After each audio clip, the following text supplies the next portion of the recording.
All right, I just want to start the show off with a little bit of an announcement. And I promise you I'm not bullshitting when I say I largely do this for the love of the game. I don't have to do this. You don't have to do this. I mean, we could go sit at home. Because I need this. Yeah. Okay. We do like emotionally, but like financially, I don't need this. Yeah. I want this. I want to make money doing this. I want to win.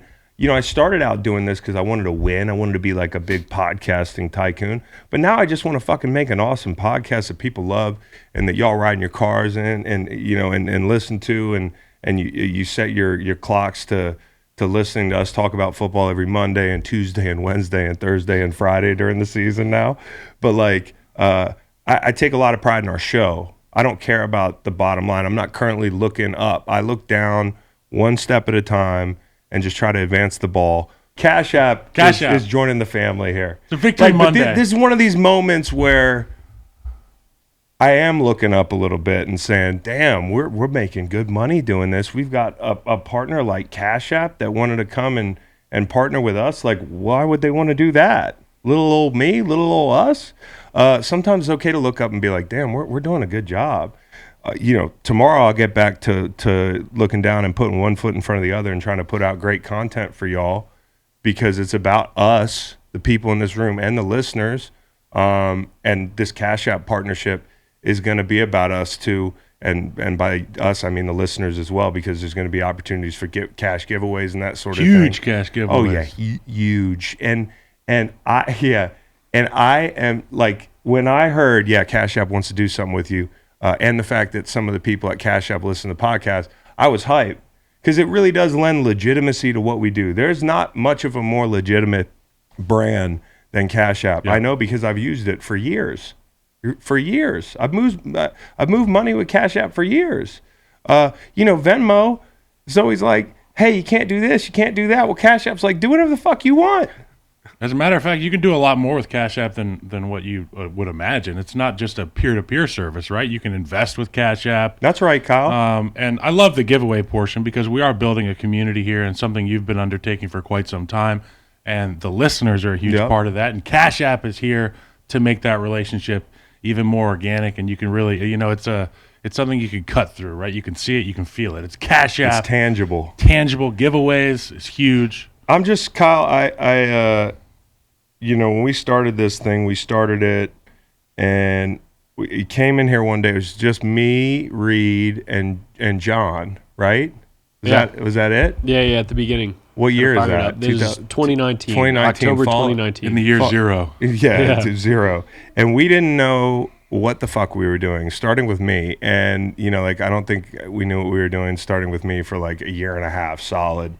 But we just worked our way, like we just legitimately grinded our way here. And now look at the back wall. We've got three legit brands. We've got brands all over the back wall. Pretty awesome. And Cash App being a part of the family, like, means a lot because, I don't know, it means we're legit. And I feel like it's like being in a fight and the biggest guy in the room's on your team. Yeah. Kyle, thank you. You're like Cash App. I've always waited for a big guy to come help me in a fight, yeah, but they exactly. never do. Yeah, you got to be the big guy.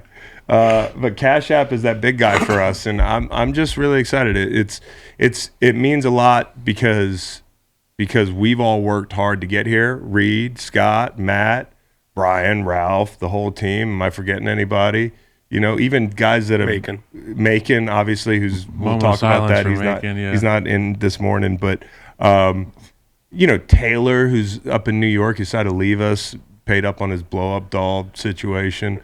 John O'Leary, who's out west. We love John so much. And, there's been people that have come and gone. They've all had a hand in this thing. And although maybe not everybody's going to see some of that Cash App money, we are. And I'm hyped about that, dude. I'm so excited. So... and the listeners are going to see some of that Cash App money. And as football people, you guys did this too, though. Honestly, we believe in the 24-hour celebration rule, but then it's back to business. Yeah, today we're going to do the show while we do the 24-hour celebration. So we're celebrating a little this morning with you guys and amongst ourselves. Moment of silence for humility. Okay. Yeah, we did it, man. We honestly, Reed, we had like, I don't know, the first podcast. How many people listened to that thing? It's probably up to like at least 200 or 300 by now. It's crazy. Not many. We're just screaming into a fucking void. Into a void. We had you on one ISO just making jokes, to a couple giggles, but not much, and have expanded since then. But it's nice to have the listeners giving us this opportunity with Cash App. Yes. Like we're here with them because of the listeners. Yep. We love it. And Cash App's logo is green. Yes. We've been green lit by Cash App. This is awesome. So let's get on with the show, but only because we're humble people. Otherwise we do a whole show about how victorious we feel. Monday morning recap. Kyle, you had a layup line. I did have a layup line. I was listening to Gordon Lightfoot this morning. It's the wreck of the Edmund Fitzgerald. Yeah. Very cool song. Very cool song. What's it about? I think it's about a trading vessel that that was whaling somehow, and then there was a crash. Yeah. And then this awesome ballad was written by Gordon Lightfoot. Well, didn't think we were going to talk about Gordon Lightfoot on the pod this morning. You said a trading vessel. It kind of reminds me of Cash App. A lot like Cash App. Yeah, and we're like Gordon Lightfoot this morning. And the legend lives on. See, Kyle, it all works together. It's very good, Chris. I have a layup line too. This is you will never work in television, which is true about me, at least, Kyle. You not so much. This is the band The Smile, which I don't love the name of that band, but it is Tom York. It is Tom York. Tom York has a new project, and Ryan Rosillo sent me some music Saturday night, and I want to give him a big shout out for this because I fucking love it, dude. He got me into Radiohead like a year and a half ago. So that's Tom York's fame is Radiohead. Yes, okay. Dude. And Kyle, do you like Radiohead? I couldn't name a song. I'm gonna give you a playlist. Okay. But this is great, man. We need new music so bad. I need new music so bad every day. And the fact that Tom York is making more music, and this project sounds great. There's some Radiohead influence for sure. Go check out The Smile if you like Radiohead, if you like Tom York. I love it. Yeah. I'm going to listen to Radiohead today. Kyle, you want to start with America's teams? Yeah, America's teams. A big day for international America's teams. You know what I'm saying? Big week for that. Number one will be the World Cup champions, Argentina. I don't know what their mascot is, so I'm just going to say Argentina. It's the world's team. They are in South America, so they are considered to be an America's team. We do possess the best player of all time, Lionel Messi. He is an American. Yes. South American. American nonetheless. Yeah. Also, big shout out to the Argentina keeper, Emiliano Martinez. He was in the stands last time in 2018 when France won the World Cup, and then he ended their dreams with a fabulous save at the end. Some say it might have been better than LeBron's block in the finals. That guy, can you imagine living in Argentina and doing that and going home and being like, I'm good for the rest of my life? Forever. It's like the 85 Bears. They are the 85 Bears But now. times a million. Yeah. Or can you imagine being in Qatar and using the trophy as a dick replica? As a dick. That was amazing. Yeah, I was like, all the guys in the white robes were like off with his head. Yes. They were like, let's get you on the plane. Okay, so the number two America's teams, we're going to bring it back to the red, white, and blue. The Detroit Lions, again, they're on the list. They just continue to show up. One of the worst teams in football early on in the season. They found a way to just pull themselves up by their American-made bootstraps, and it's all because of Dan Campbell, Jared Goff. You know what? I just love this team. Number two, America's team, the Lions. Number three, the Houston Texans. Yeah, they don't win ever. Yeah, they're terrible. I won once. But I like Lovie Smith. I enjoy watching Davis Mills play. And they always give Americans who anticipated a blowout a great fucking game. Don't forget Driscoll. So, Driscoll, big ol' ass Driscoll. They put him in the Wildcat, the wild ass formation, and they just run him around. And then you get the number four team, Meghan and Harry. Yeah? They're Americans. They in the news again? Well, Tyler Perry brought them to his house, and they've been here. So under squatters' rights or laws, they're American now. Yeah. And what's more American than going for broke on a Netflix special where you just absolutely degrade your family? That is so true, Kyle. Mine's coming out soon. Yeah, so number five, we'll sign some paperwork for that. And number five has got to be Cash App. I wish I could put him number one, but I wanted to cap off this segment with another Cash App shout out. Thank you for partnering with us. And for those listeners at home, it's going to be a lot of good stuff coming from us and Cash App. Kyle, that was succinct. It was beautiful. Thanks. I have a Zyn in for the first time in like a week, and holy shit. I feel like I'm at Bonnaroo right now. Fucking go, baby. I mean, the silent disco. Okay, and I'll tell you why. Okay, number one, America's team, Advil. Okay, I had the flu this week. I had your boy survived the flu 22. Flu 22 is like it's like being on ayahuasca, Kyle. I feel like my whole way of thinking has changed. That shit had me so confused. I feel like I was sweating in a den with Aaron Rodgers for a week. Did you say you had the COVID fog? No, it was the flu. Legitimately, I had like multiple COVID negatives. I spent the week sweating in my room in my lair, the whole thing. But being sick this week, it was kind of like you haven't seen One Flew Over the Cuckoo's Nest. I'm aware of its significance. Yeah, well, I feel like Jack Nicholson after they took him upstairs. Like I'm changed forever. I don't know if it made me a better person, but I'm not a bad boy anymore. Like something about this flu broke me, Kyle. I almost had you come over to be my chief, which you wouldn't guess. You wouldn't get that joke unless you watched One Flew Over the Cuckoo's Nest. Put it on the list. I was in a lot of pain, but I'm not a bad guy anymore. I barely smoke marijuana. I gambled smart all week. That's good. I want to stay home. Like there's things I just don't want to do that I used to want to do, and getting as sick as I got, I feel like has just fundamentally changed me. What am I going to do now? What am I going to set the thermostat to? I had it like 78 all weekend. Now I got to decide things like, what temperature do I want my room to be? I'm institutionalized, Kyle. Polar vortex coming too, so fucking get ready to, nut up and be uncomfortable for a few days. I'm vaccinated against the flu now. I'm going to miss Advil. Advil is a wonderful drug. It also tastes great. I don't know if you guys share that sentiment. How much with sugar me. is in an Advil? I don't know, but they are delicious. Yeah. They are delicious. Last night I tried to take a Benadryl and I almost choked on it. It was disgusting. Did you have to boof it? No, I didn't have to boof it. Choked on it while boofing. So Advil with the sugar coating. That stuff is so good. Oh, it's so good. It's so good. And it works. Mm-hmm. I was living off that shit. Can you imagine? Modern medicine is amazing. I don't take medicine a lot. I'm not like some Christian scientist, but boy, do I feel bad for people that don't take medicine. Yeah. We had a kid in my high school that wouldn't take any medicine. He was like, wasn't he a Christian scientist? Yeah, absolutely. If he got sick like I got, he'd just be sweating it out. Yeah. Okay. America's team number 2, Netflix. Again, related because I was in my lair all week and I watched every movie under the sun, dude. I'm going to give you a list of the best movies I saw while I was sick this week. Shadow of Violence. Has anybody heard of that movie? It's an Irish movie. It's about a guy that beats people up for an Irish family. Sounds Irish. Kyle, remember when Alan Richardson was supposed to be you? Yeah. Okay, no, the guy in Shadow of Violence. It would actually play you. He's a lot shorter, I think, in real life, but there's your guy. So go ahead, Kingston, look him up and let me know if you agree. Bullet Train with Brad Pitt. I saw that movie. I heard it was cool. It was a good time. The guy in that movie, Lemon, stole the show. Kyle, that's you. Kyle, that guy's you.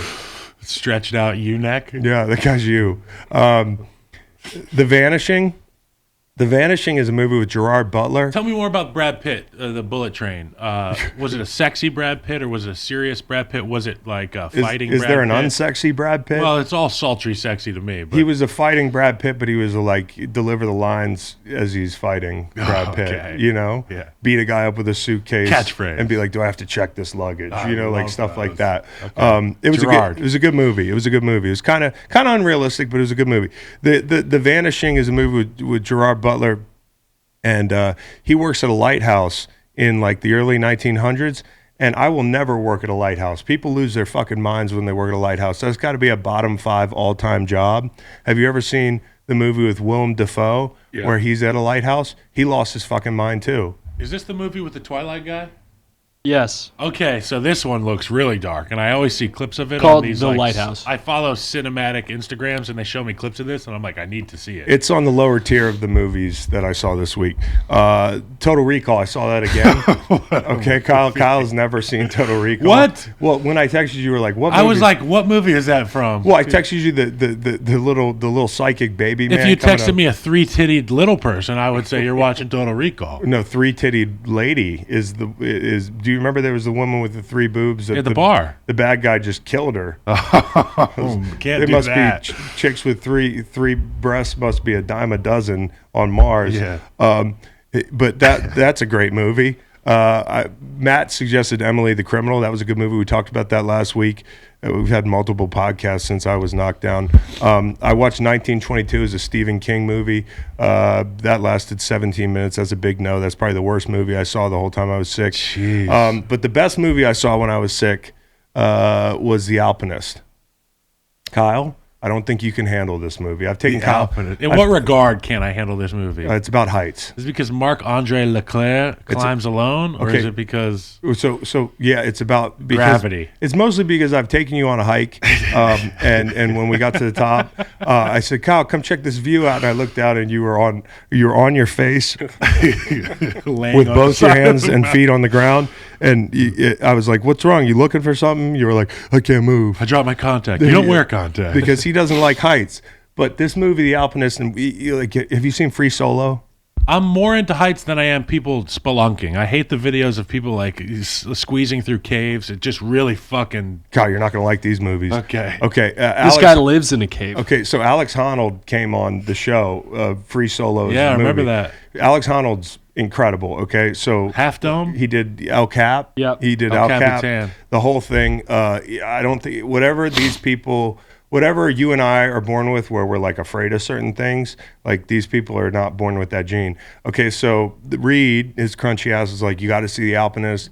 It's just like, Free Solo, but crazier. This guy, Marc-Andre Leclerc, he's this guy from British Columbia that just decided he wanted to free solo all these really death-defying rock walls, and some of them are half covered in ice, and the whole thing. When you say free solo, does he use ropes? No, not at all.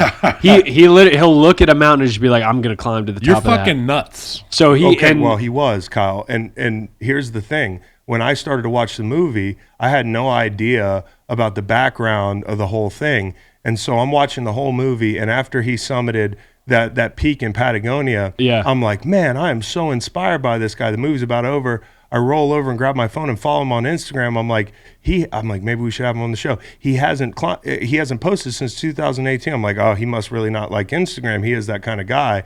He doesn't like credit. And then the movie went on another 5 minutes and he's dead. Yeah, it is kind of a show. If you don't know, is he stuck on a mountain somewhere? No, he got killed by an avalanche. Yeah. If you go into that movie not knowing the outcome, then you are surprised by it. Because the whole time it sounds like he's still there, and it was shot. Like, it was shot literally up until him going on this trip to where he passed away. Yep. So everything was in, like, he's here, in person, or present tense, all that stuff. Half the movie was them trying to find the guy because he was just like, I'm not into doing this movie anymore. He just disappeared and went and climbed more mountains. And the producers of the movies were like, we got a tip. He was in, like, Alaska. He's like Justin Herbert as it pertains to, like, being interviewed. It's like social media alpinist. Social media alpinist. And I said he lives in a cave because he traveled to this one like climbing town in Canada, and everybody was staying at the hotel, but he stayed up in a cave, in an ice cave outside of town. He was, he is one of these people where you watch them go about their life and you're like, I'm not doing anything. Like, you know what I mean? This guy, I have no purpose. He lived 23 years. But he packed like 140 years of life into the 23 years. And my dumb ass is like, let's get him on the show. He's dead. Wasn't the hula hooping part cool? Yeah, I was like, he's good at hula hooping too. Really? Yeah. I bet there's a lot of time by yourself just working on skills. Yeah. Man, I might, if I could do it over, I might want to be like an alpinist, but not have to do the free soloing. Like, just hang out with all the alpinists and like camp with them and stuff and live off the grid. Like, this guy had no money. I'd be a base camp cook. Yeah, sure. That's what I just chop veggies and boil stews. Yeah, you could be Gerard Butler in that Lighthouse movie too. That's all he did was like literally chop vegetables and make stews and lose his fucking mind. But The Alpinist was the best movie I saw this week. Good Netflix. I saw a couple other things, but that's all I could produce with my cloudy brain. Argentina, America's team as well, beating France. Love that. France is a really safe country to be like, I don't like the French. They're white people. They do bad stuff. Yeah. Check. Yeah, and they're arrogant. They've got a tower that serves no purpose. None. It's like falling over. It's just scaffolding. Yeah, so anyways, Argentina, America, that was one of the best games I've seen, matches of any type in the history of sports. So funny story about that game. We were live recording our show. We were live with our show, that other pregame show on Sunday morning during the game, and we're out there on set. And behind the set, there's a computer room with a bunch of TVs. And all the runners and stuff are watching the game. Yeah. We're live, and we hear screaming from the back room. I didn't think to myself, oh, the World Cup's on. I thought something was going wrong in the office. Yeah, you're about to go John Wick. And I almost went John Wick in the middle of a live taping. But, yeah, World Cup makes people do crazy shit. Oh, it's amazing. And then I'll go UAB as an America's team. Did anybody else see Trent Dilfer's interview? No. Oh, man, they were in the Bahamas Bowl, and he's, like, hanging out on the sideline because he's about to be the head coach at UAB.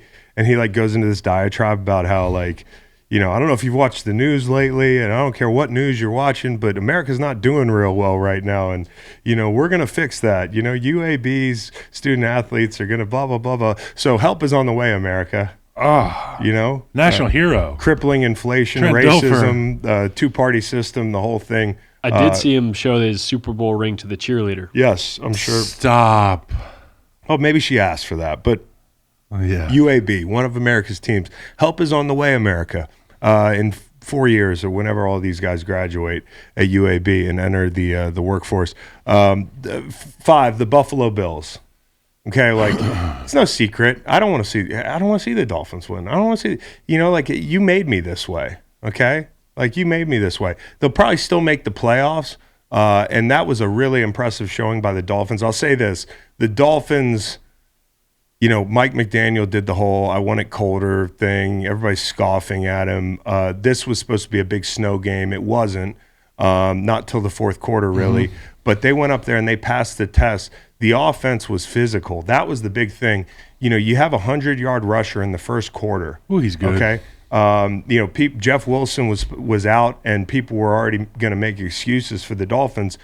Raheem Mostert was like, hey, I'm a fucking 1,000-yard rusher, man. And the Bills were down Jordan Phillips, and that was big in the run game. Also, one thing I would say is, Kyle Brandt last week, it got some traction that he said, hey, the Von Miller might be a luxury but not a necessity for the Bills. No, he's a necessity because one thing that we thought was maybe, and with the crowd noise and the elements, that Tua would be under siege, and he wasn't. Tua did a nice job, man. He took a little bit to get his feet under him, but he threw some nice balls, like whether it was that floater late in that ball game, or the Tyreek touchdown. Like he threw some nice balls, but he wasn't pressured the way Josh Allen was pressured. Josh Allen was under siege, man, and that was the most ironic part of the game. And another reason why, when you talk about the MVP, you can't discount Josh Allen. They had no run game. He was the run game. He was getting crushed, dude. Both Jalen Phillips and Zach Seiler had 5 pressures, and Bradley Chubb added 3, and 2 apiece from John Jenkins, Melvin Ingram, and Christian Wilkins. Rousseau had 3 pressures, and then 2 apiece from Ed Oliver, Daquan Jones. Epinesa had 1 pressure. So they weren't pressuring Tua, but Josh Allen was under siege. And Josh Allen is probably the most fun guy to watch with the football in his hand in the NFL. He was their entire team, whether he was launching over a pile to go for that 2-point conversion and meeting to Landon Roberts or the throws he made. He was just electric. Buffalo Bills, one of America's teams, for sure. And then at the end when, just MVP-like performance at the end to get him down the field, put him in position with all the stuff happening with the inclement weather. They're fun. Like you said, Josh Allen with the ball in his hand, it's must-see TV. It is must-see TV, man, and that was a beautiful scene. To the people that only want to see dome football, you should be ashamed of yourself. You're telling me you sat there Saturday night and you wish that was played in the fucking new era in Buffalo, but that was wide. High Dome Stadium. Whatever it is, dude. That was outdoor football. That was beautiful. The snow started coming down in the fourth quarter. Do you have an issue with people throwing snowballs? I do. I do too. because these people aren't realizing that they were about to hurt their team. Yeah. At one point they stopped the game and they're like, listen, the next time there's snowballs thrown, we're going to penalize your team. And this was a tight ball game. And I'm thinking to myself, well, fuck, dude. They said they're going to penalize the Bills. There were a bunch of Dolphins fans in there too. If I was a Dolphins fan, they can't make it to the field with their snowball. No arm strength. Well, that's good, Kyle. Well, but they're very accurate. Okay, so they can hit the usher every time. Well, if I was a Dolphins fan and I'm sitting behind the Dolphins bench, I'm gonna start pelting my own players to draw a flag for the Dolphins. Smart. Yeah. So, anyways, yes. I thought that was a beautiful scene. All the snowballs. I'm okay with the snowballs flying in the air after scoring the whole thing. But there was a point in the game where dudes were trying to catch the ball, and there were some drops. There were 2 drops. Tyreek Hill had a drop. A lot of the year, I would say that Tua's receivers helped him get where he is.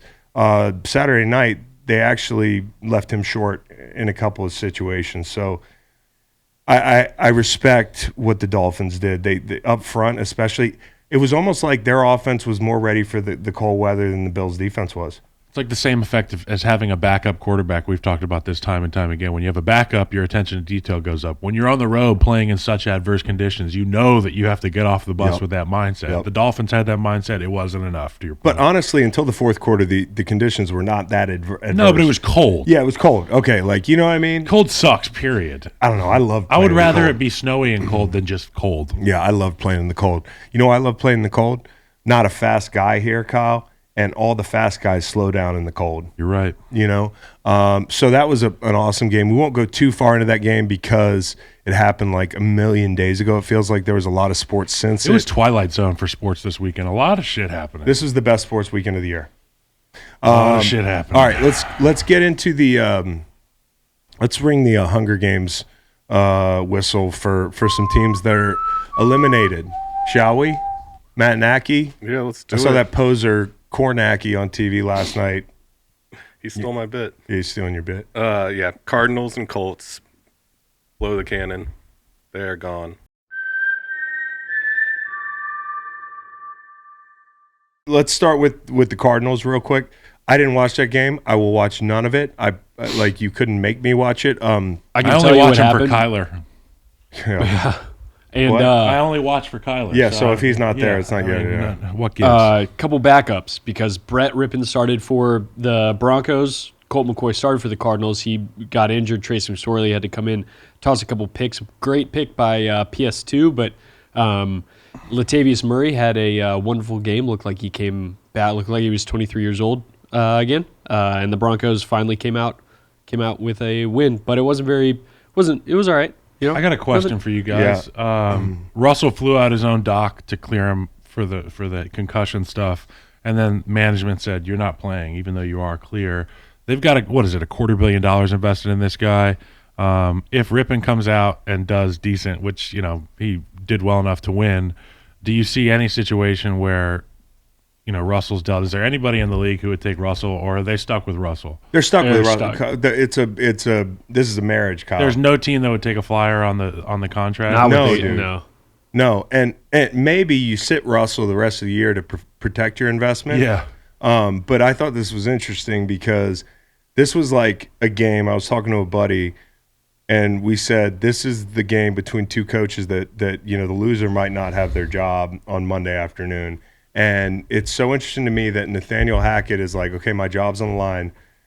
Russ cleared concussion protocol. There's a lot there, right? I think we'll go alone. Yeah. I think, I think we'll, it's like Battle of the Walking Dead, these two coaches. And he's like, I think I'll go by myself. I think I'll take, I'll be a play away from Trace McSorley being my quarterback. And that's what happened. And they still won the game. So I think it'll be interesting to see if Cliff survives the week. Steve Keim left with health scare, whatever it is, and I hope we're thinking about Steve. Yeah, because we love Steve and everything. I don't know what's going to happen to Cliff. The Colts, man, that was insane. Okay, Colts +4 was one of the picks I gave out, and I called it free money in the first quarter. Because I really did think it was like, even though the game played out differently than I thought this was going to be a game where the Colts would cover. It made a lot of sense, right? What a strange fucking game. Well, Jonathan Taylor exits the blue tent like immediately on the first drive. So, I thought they'd have Jonathan Taylor the whole day. They scored in a lot of different ways. They jump up 30-0. It ends up being the biggest comeback in football history. And of course, right after the game, the graphics start flying because people are simple and they're like, oh, 28-3, now this and the whole thing. I'm sorry, I don't blame Matt Ryan for the Super Bowl. I never did. Hey, let's revisit that real quick. It's 21-3 at the half with 8 minutes to go in the third quarter. Matt Ryan leads an 85-yard touchdown drive. They go up 28-3. At that point, we're like, fuck. Yeah. The next possession. Mom's crying. Yeah. Dad's, I don't know what Dad's doing. I'm on the sideline talking to Ninko like, why'd you bring me here? Yeah. And at that point at 28-3, the very next possession, Devontae Freeman totally blows a protection. Hightower unblocked. Matt's trying to throw the ball. He's in motion throwing the ball and gets hit. The ball's out. Fumbles. So that's not really on Matt. And then at the end of the game, all they need with 5 minutes to go is to drive into field goal range. They do that. They're at the 23-yard line. Matt takes a sack, which is a cardinal sin. That's his biggest mistake. But they're at the 35-yard line. All they have to do is kick, and I probably don't win any Super Bowls. I'm sitting here miserable. I probably don't have a podcast. I'm probably like a fucking alpaca farmer. You're never going to hear from me again. But Jake Matthews holds me. Matt Ryan throws a 9-yard completion. They're in field goal range. What an effort on the rush. But Kyle, all they have to do. Can we just stop and give some, Yeah, well, they had me out there playing left-handed at right end so that they could drive my free agency price down. Fabulous. So the bottom line is they run the ball twice. They're Super Bowl champs, and none of this stuff is being talked about. He played really well in that game. And then, Matt Ryan now on Saturday, he's not supposed to be MVP Matt Ryan. He's supposed to just manage the game. And in the second half, if you're going to point the finger at Matt Ryan, point the finger at Jeff Saturday, who was a high school coach a little while back. Okay? Who's calling the screens on third and medium? That's high school shit right there. Who's calling the draws on third down? Matt Ryan had one drive. Who fumbled the football? And Shandon Sullivan picked it up. It should have been a touchdown, but Matt Ryan drove them in range of a game-winning field goal. And they don't decide to kick. Okay, they get a first down on the sneak, but they don't call it a first down. I just don't put this on Matt Ryan, bro. It's not like Matt threw pick. It's low-hanging fruit. It's low-hanging fruit, man. And, people are like, well, it's going to follow him forever. I'm like, no, whatever. No, it's not. I mean, sure. You want to in 15 years, you want to bring up a game that Jeff Saturday blew when you talk about Matt Ryan. Make sure to mention both names. Yeah, so anyways, I'm not going to blame Matt Ryan for that loss. I'm going to get off my soapbox right now. If you simpletons want to boil it down to a Sports Center Instagram be our fucking guests. Be our guests. The Colts are eliminated, man. Yeah. Speaking of the playoffs, you guys see the Lions and Jaguars are now both like almost 50% chance to make the playoffs. Two of my favorite coaches right there. Yeah. So for the Jaguars, which have been on a great run, they just need to try to topple the Titans. So the Titans are 7-7. Jaguars are 6-8.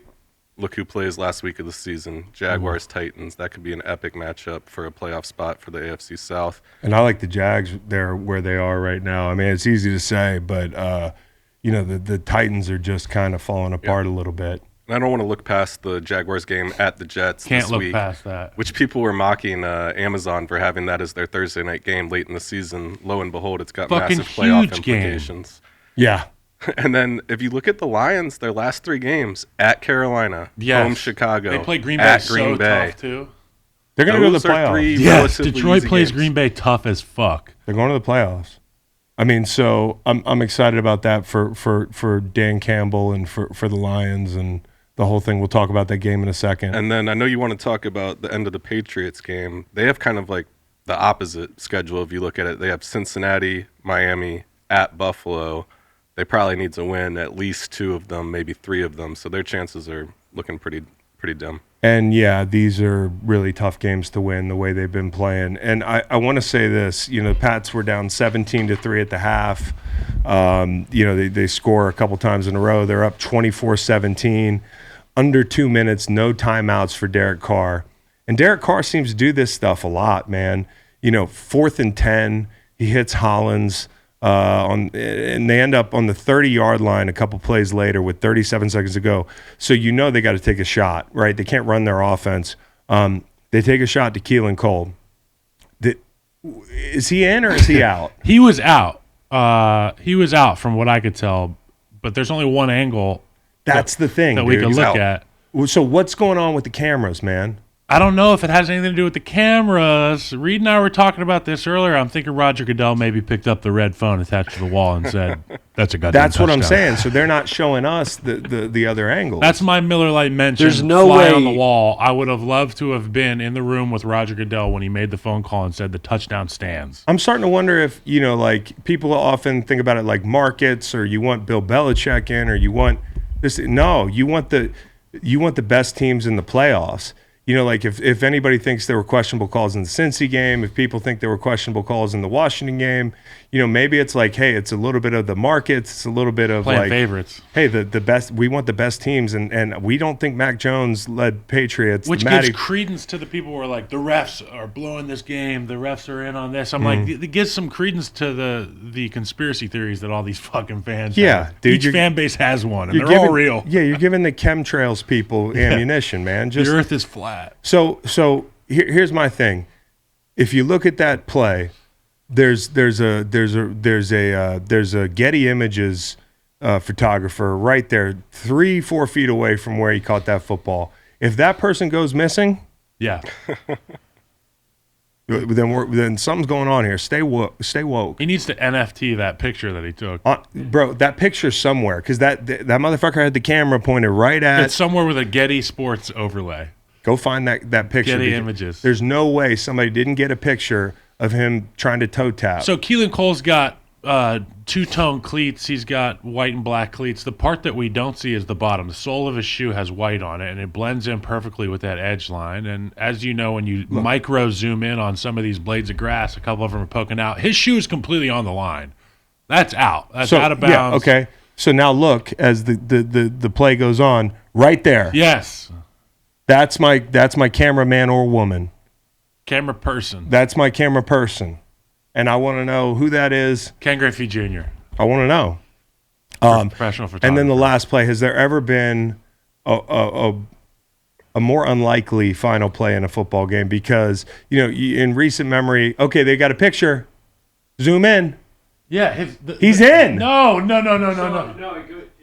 It's back to what Kai was saying. The sole of that shoe is white. You can't see. So it blends in with the line. So it's like the very bottom of There's his. There's no green between the sole of his shoe and the line. Kyle, I see. No, you don't. Because the black blends in with the black. So you see the black on the toe. He's out. And then below the black. Oh, because he has paint on the. He has white soles the of his very, shoe. very bottom of his shoe, like where the sole meets the leather, is white. And so that blends in with the out of bounds. It's really fucking sketchy. Is the dress green or blue?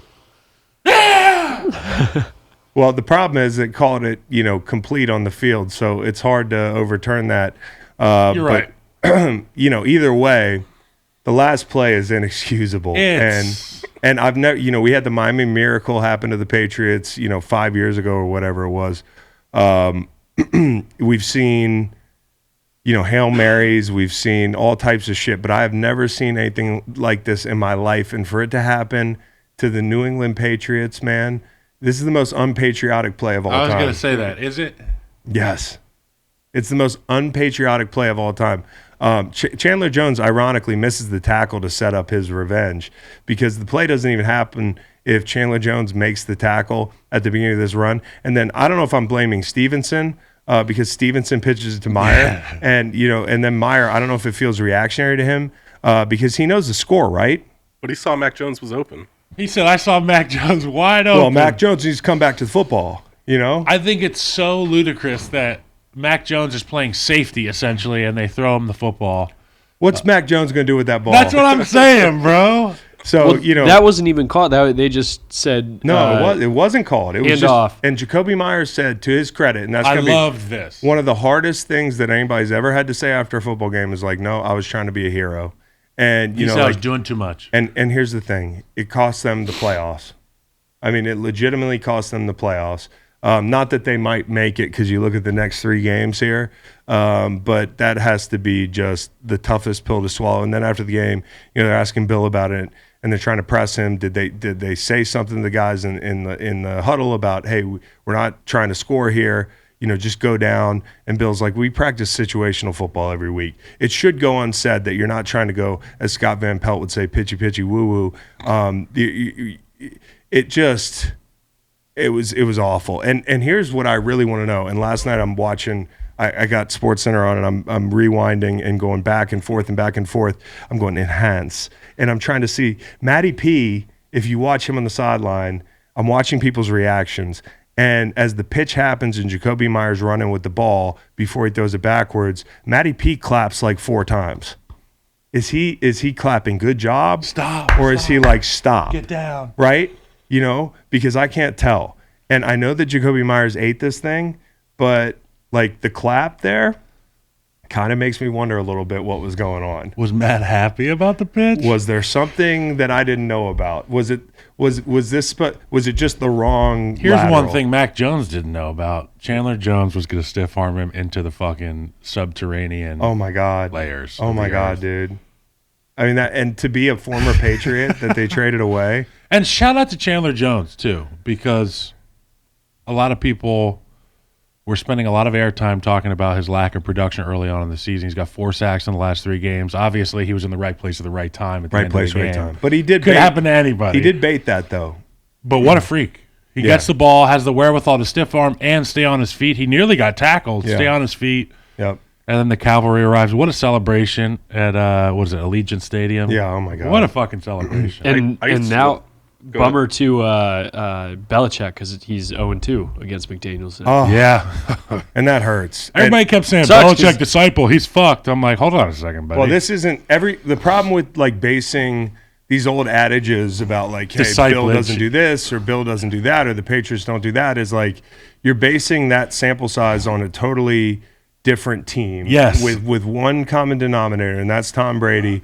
That guy's not there anymore, and this is not the same team. So as great a coach as Bill Belichick is, they're going to lose games that break trends for them, and I just it's tough for them. That's a dagger. Is that the best sports blooper you can remember? Oh my God! I used to get those VHS of sports bloopers, and like that would be the number one that would be number one. That would be number one. And they'd be playing circus noises, dude. Circus noises. Big shout out to Waller. He's back in there, balling. Devontae, not a ridiculous game, but nice to have him back out there. Carter Adams is one of the most pretty connections. It's up there with Burrow to Chase and all them for me. Obviously not an elite team, but an elite combination there. Yeah, how about and Ramondre Stevenson? How about who does he remind you of? Ramondre Stevenson? I'm not really sure, but I really like him. He's fucking fun to watch. Or you said Carr to Adams. What about Mahomes to Jody Fortson? MVS and like 7 other guys. That you didn't hear Jarek about. McKinnon. Yeah. Okay. So we start with that game. Mm-hmm. What happened with Kansas City? I'll say this first. I went back to look. The thing that's concerning about the Chiefs to me, Kyle, is I feel like they might have a fatal flaw. And there's no doubt in my mind that Patrick Mahomes should be talked about in the MVP conversation. I mean, he completed 20 straight balls. His only mishap really was the OT sack that took him out of field goal range. He was playing hero ball in the most responsible way for much of this game. I remember in the end zone, he had to rifle the ball like 50 yards to Justin Watson, who just drops the ball. And I'm just like, holy shit, this guy's in hell. Yeah. And, I'm thinking to myself, like, can this team actually make a run and win a Super Bowl? Chris Jones, to be fair, had maybe what I had this week. And, kudos to him for even taking the field, but he wasn't a big factor. 2020, I looked at these teams that that have won the Super Bowl, and I looked at their worst losses over the last 10 years, like Super Bowl champions and their worst losses in the month of like December to bad teams, or performances that looked awful against bad teams. I'm not talking about like 7-9. I'm talking about like 2 and whatever, 4 and whatever. 2020 Bucs were down 17-0 to the Falcons, who were 4-10, and they ended up winning 31-27. But that was in division. So in-division games are tougher. 2018 Pats lost to the Dolphins 34-33, but they always struggle down in Miami in division. 2016 Pats, I was there, survived 22-17 against the Jets.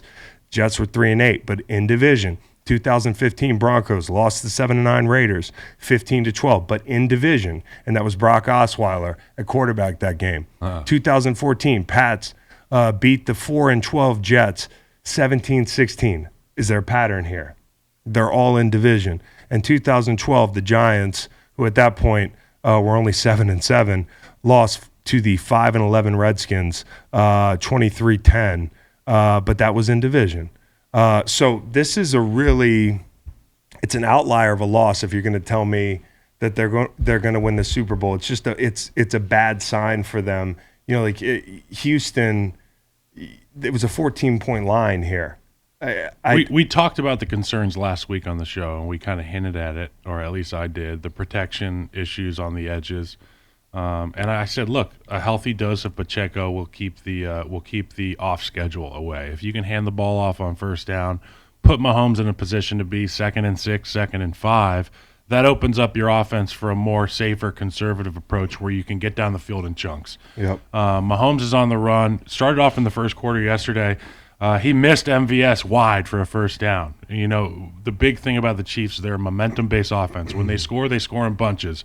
You have an opportunity to really slam the door in the first quarter. You jump out 7-0 as the Chiefs. The other team on the other sideline's thinking, fuck, we're already down 1 possession. It's going to be 3 possessions by the end of this quarter. Yep. So you sail one to MVS. He was on the run a lot. I thought Davis Mills played well early on. Quitoriano is probably my favorite name to say. For the Houston Texans. I believe he's a tight end. Quitoriano, white guy, big guy, definitely not a receiver. Keep feeding Pacheco. And then Mahomes, you see the miss to MVS, and then you see the touchdown. Great catch on the right side of the end zone. Yeah, it was a bullet. To MVS. What a dime, what a catch. And then third time of the season, we saw Juju fumble in a big situation. He lost this one. They had 2 turnovers in this game. And then the end of the game, the big play was the fumble, and then Willie Gay jumping in there to get the football out from between the legs of the running back. Yes. And Trent Green on the call was like... Gay took it from between Trent Green was like, he literally just pulled the ball between his legs. I was like, say he just pulled it out like a shit. He pulled a baby out from... It did. It just plopped out. And it's awesome. The other thing, Harrison Butker, we talk about another concern, the kicking game. They miss an extra point. They miss field goals. Yep.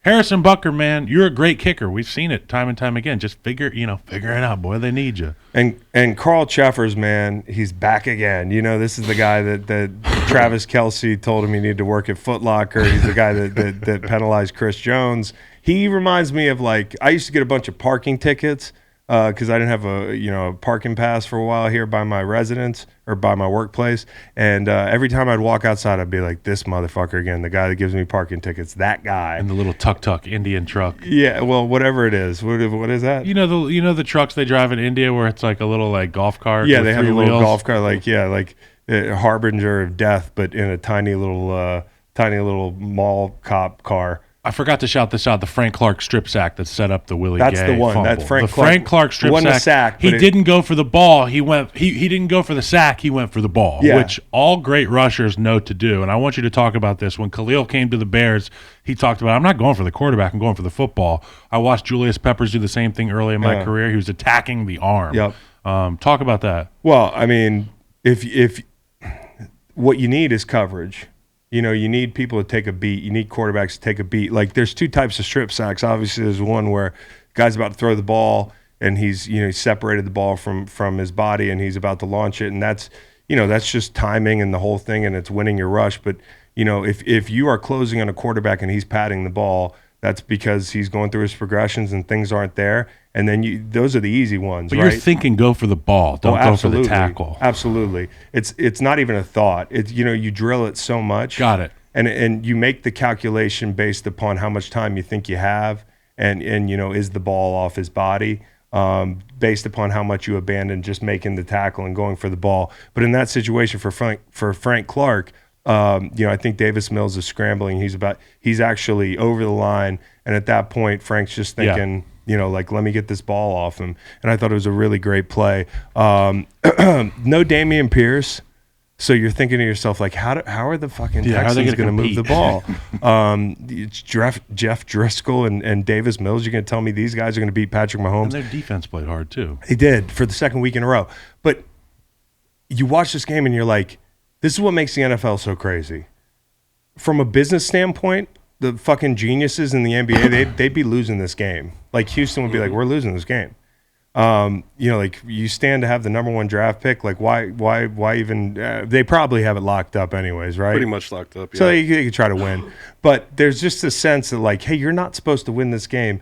The nerve of these guys. That's the way the Chiefs probably felt most of this game, and the frustration with, like, just go away, like the Travis Kelce penalty. Like, they were just frustrated. But in the end, the Chiefs have won the West 7 straight times.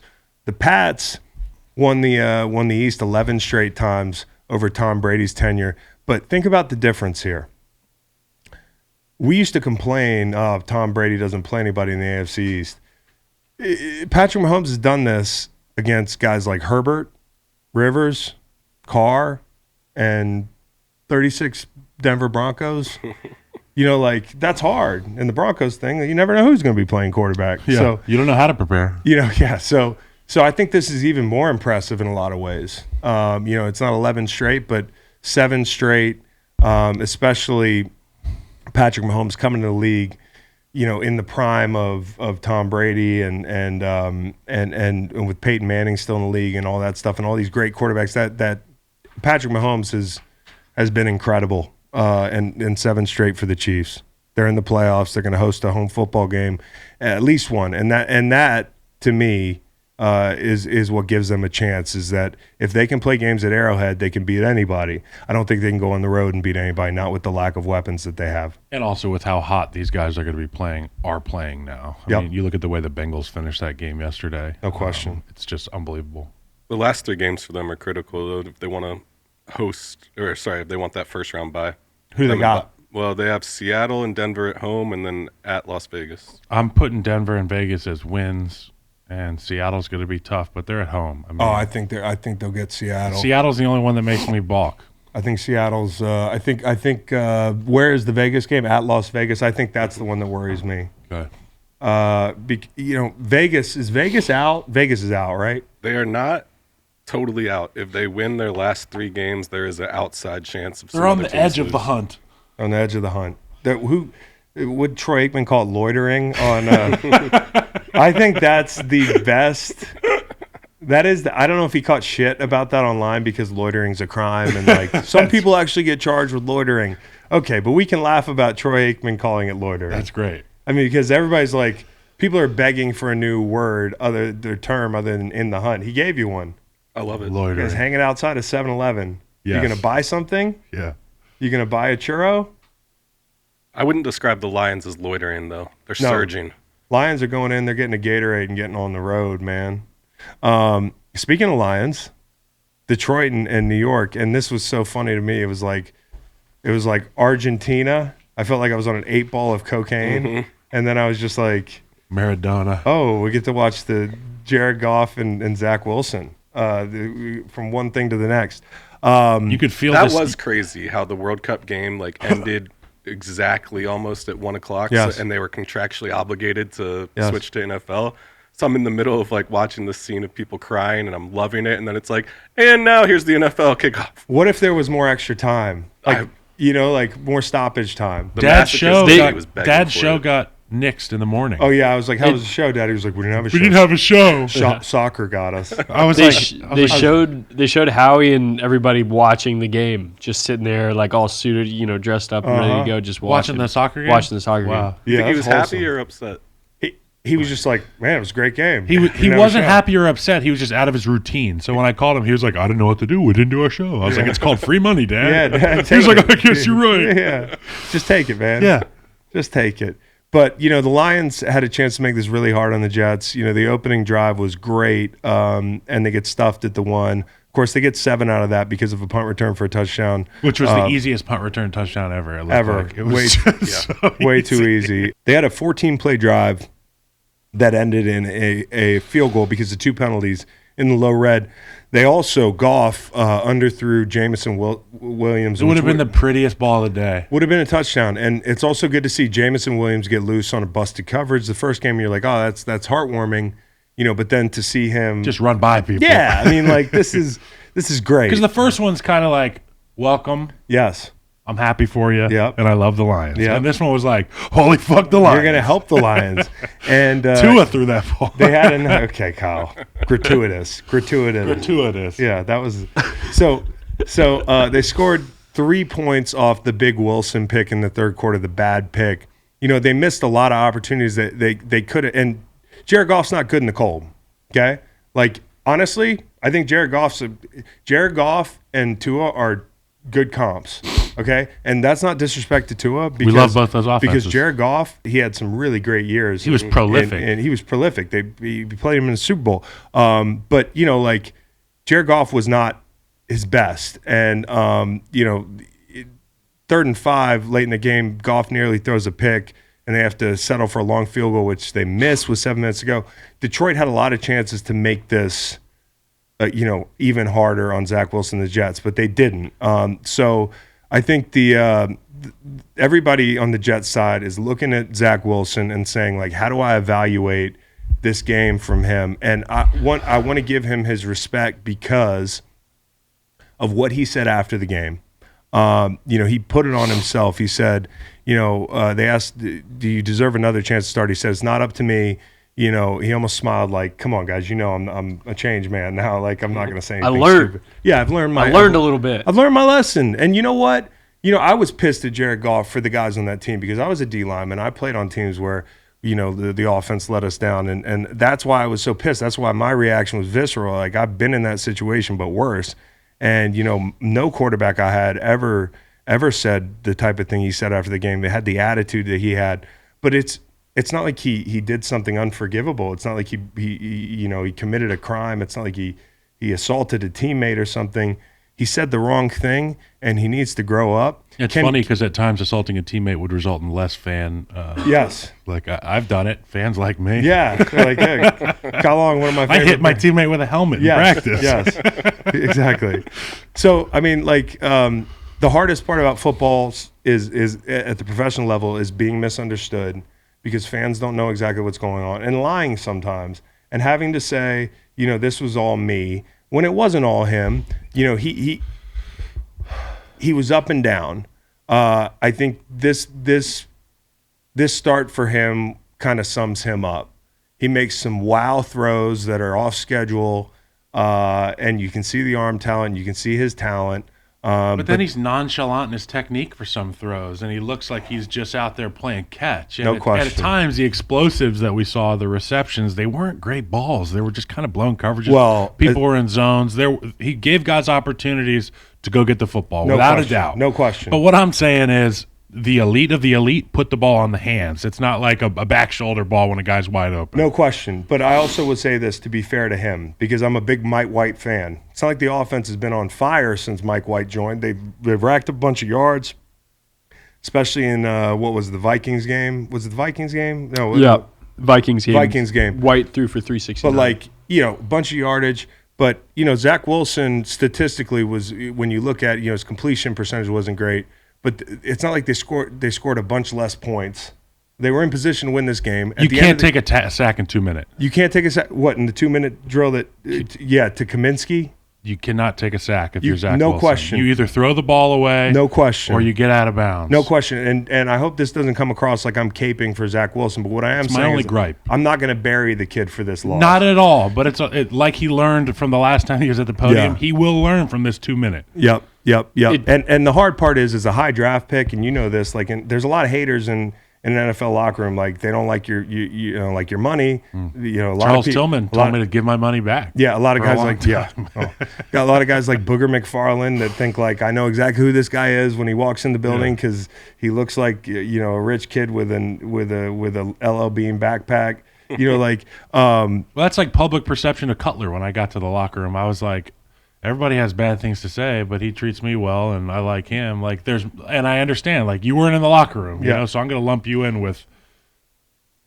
You're aware of the fringe of Zach Wilson or Jay Cutler, but like we're not in the meeting rooms with him. All I'm saying is like generally when there's a high draft pick and the draft pick gets hurt and there's a backup or somebody like Mike White doesn't have to do much to win your adoration or your respect. You're or your absolutely love. right. You know, and he has done a lot in a way of like toughness and leadership and all that stuff. You see him buckling helmets for some of the guys yesterday on the sideline. I love that. But all I'm saying is that, you know, Zach Wilson has a steep hill to climb. And, you know, I don't know that yesterday was a big step forward. But in his defense, Mims was out with a concussion. Corey Davis didn't play. He threw a great 50-50 ball to Garrett Wilson to put them up 17-13 on that drive. You know, he had the crossfield to Uzama, 3rd and 19 to Wilson on the last drive. You know, you can't take exact 3rd and 19 to Wilson. 4th and 18 to Elijah Moore was a really great play. That was wild. And he set up the field goal to Legatron. I mean, here's the thing about that 4th and 18 to Elijah Moore. He catches the ball in the 37. He seems to try to go out of bounds. He's tackled at the 41. You know, like a lot of lines on the field during the broadcast. Yeah, you're right. It was almost field goal target line, field goal no target line, first down line. I was like, hold on, too many lines. Hold on, too many lines. It's like a Scarface. They were playing Battleship. Yeah. But yeah, no, like, and then Greg Zuerlein missed the kick. Of course, like I'm sitting there in my lair watching the game, hopped up on Advil, and I have the under. So at this point, like I'm like, you can't make this kick. My former teammate Greg Zuerlein missed the kick, and I said literally out loud to myself, "I'm sorry, Greg," because I was like, I decided right before the kick, all right, sorry, I got to root against you making this kick. It's always been the under. But the problems with Zach Wilson remain. He can't vary speeds, so every ball is just like a bullet, dude. Like. You know what I mean? There's no layering like Tua does. Like Tua can put the ball between the linebackers and the safety. Granted, it's not a laser. He's not going to overthrow anybody. He can put the ball over the linebacker, underneath the safety. Zach Wilson doesn't have that ability right now. More than anything, it's like there was a big 3rd down yesterday, and Joe Burrow had somebody wide open, and he took it off. Like he took juice off the ball and just touched it in there. You know, there was the Garrett Wilson miss on 3rd and 12 where Garrett Wilson is walking off the field and he's looking back at Zach Wilson. Frustrated. But visibly. At the end of the game, Wilson in his post game, and I believe him, this is not somebody being like, you better get up there and talk good about Zach Wilson because Garrett Wilson going to say what the fuck he needs to say. Garrett Wilson said, that boy battled. He showed a lot of perseverance. He gave us a chance to win the game. You know, there's the Berrios miss, there's the Moore miss, but overall, I think he gained some respect from his teammates for the way he battled and what he said after the game. So this is not Zach Wilson winning the war. It's certainly not even Zach Wilson winning the game. But if he wants to extend his life in the NFL, at least he did that and just gave himself a chance to fight another day. And shout out to the Lions, Dan Campbell. Not a good game from Zach Wilson. You know, he did some okay things, but he didn't embarrass himself. He didn't act like a child. It was a net positive, I think. Yeah, the bar's low. That's a low bar expectation. That's like bare minimum. Okay, well, what's the bar for Mike White? You're right. The off the field stuff has to take care of itself. Like the way that he handles himself. Kyle hit it, I think, the best. And being a Jets fan, the biggest problem for me is like hit the wide open receiver. He missed way too many wide open receivers. Even the completions were like, whoa, that was close. Yeah, but your biggest production were big chunk plays that only he was going to make. There was some lucky stuff that he did in there. The ball to Michael Carter was like people were like, look at that throw. That was a bad decision. That was all Michael Carter. And there was a point in this game where I was like 45 minutes in. I was like, it just took to like midnight, like clock struck midnight. It just took 45 minutes for him to turn into a pumpkin. They can't scheme up mayhem all the time for him. You know what I mean? Like fundamentally, he needs to be able to sit in the pocket and not throw, clean like up the Uncle footwork, Rico. and make the throw across the middle. That's not a difficult throw for an NFL quarterback. It's tough because Breece Hall's out. You talked about the two guys that were outside. I don't know about Mike LaFleur. I don't know. Right. Like, same. And the hard part is the other the other guys from that draft class are playing at the exact same time. And Doug Peterson's a wizard, and Lawrence is better. And Justin Fields, the jury's still out, but I think he's got incredible tools and gets. He's a really good play caller that's playing to his strengths. Like, I don't know how you play to Zach Wilson's strengths. And I don't know if this is a project they're willing to go into the offseason and take on. But I do know that if Zach Wilson wants to extend his opportunities, this wasn't the game that negates that. Yes. That process. It was fine. Not the end for Zach Wilson, but it may not be time yet. Okay, Bengals. The Bengals win, man. I had a scooter on this game. Like, you know, what does that mean? It means I had a lot of money. Oh, a scooter, like you fiscally speaking. Yeah, you fill in the blank. Whatever you. I don't know what scooters are going for these days. 2,500. I was buying a family of scooters. So midweek, I hear there's going to be some people out for the Bucs. It turned out there were a lot of people out for the Bengals as well. Mm-hmm. So I move and you know, like, this is the point on Sunday where I could no longer milk being sick in my home and enjoy the perks of being sick and the lack of responsibilities, because my kids are all downstairs. Meg's downstairs. I came downstairs for a little bit. The 4 p.m. start. I go, Meg, I'm up a bunch this week, and I've got the exact same amount of money on the Bengals here. And she's like, okay, well, I'm rooting for the Bengals. And I go back upstairs. And your life is so much different than mine. Yeah, well, and I go upstairs, and I am jumping around like a child up there, and my kids are yelling, "Go Bengals!" I can hear them through the floor. And at that moment, I'm like, well, I can't act sick anymore because I'm obviously like expending a lot of energy up here. All this talk about Burrow being the next Brady, and I've perpetuated a lot of that, and there's a lot of people talking about it now. I had Reed pull some clips, like I was talking about in September of 2020 or whatever it was. Okay, and the reason I think Burrow reminds me of Brady is his mobility in the pocket. You know, the way he is at the sticks, like on these big conversion throws, his leadership. Burrow being the next Brady, going to play Brady. You could tell this week that like Burrow was trying to shy away from it, and Brady wanted to win this game, right? For a lot of the reasons we're talking about. And I thought in the first half, how ironic is it that Brady is beating the next Brady? And I guess if anybody knows how to hold down Tom Brady, it's the 2022 Bucs. So it makes perfect sense. You know, but instead Burrow does what nobody's done before, and I think that was coming back from 17 down against Tom Brady. Was that the stat? Yeah, there's always a stat with Brady. There's always a stat. He's never, you've never, he always. Yep, and you sound like Romo. And then it just spoke to the importance of this game to the Bucs, that they changed their entire offensive identity in that first half, their entire game plan. They go to play action. They got motion. You heard Romo talking about all that as this giant tactical advantage that they almost seemed to save up for their biggest game, that they needed to have this one. And it's a lot like if I fought my younger self, right? Because Burrow, the first 5 minutes, I might have some cagey shit up my sleeve, but eventually that 275-pound gorilla is going to eat me. Yeah, just high in testosterone. Yeah, and that's what happened, right? Like, that shit in the first half was great. But at halftime, Lou, the DC Anarumo for the Bengals, who's down. Trey Hendrickson, he's down. You know, at this point, our guy Sam Hubbard, who has a calf, he needs to be careful with that because calves last a long time. I always tell the story about Sammy Brown, one of the best rushers I've ever seen, that never really saw the field in the NFL. He used to beat people to death in practice. He had a calf for like 3 years, and we were like, he's just trying to get out of practice. And then late in my career, I had a calf, and it lasted a year. Like, I felt it for like a year and a half. Like, you need to be careful with the calf thing, Sam Hubbard. But they were down all these rushers. They couldn't get home. It was like taking, you know, candy from a baby for the Bucs offense in the first half. Mike Evans, there was a point where they were like, there was a graphic. Mike Evans has 83 yards, and the Bengals have 23. It was just so. It was such tough sledding for them. But in the second half, they made the adjustments.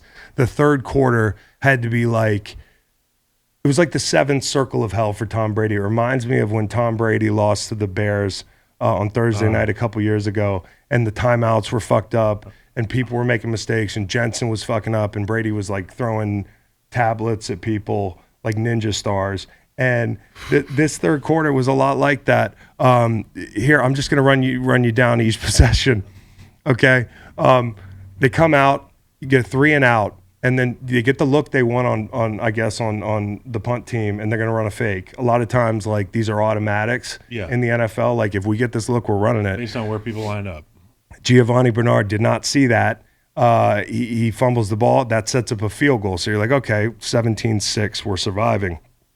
And I thought the drive before the half was really big for the Bucs, or for the Bengals rather, because it showed that they could move the ball quickly, and it kind of probably stuck in the back of the minds of the Bucs, and they had to stay aggressive and do things like that. But then the second possession, you get the Trey Flowers pick, which sets up the whole, missed PI on Jamar Chase. But then the very next play, you get the controversial hold, which at that point, my heart fucking physically stopped.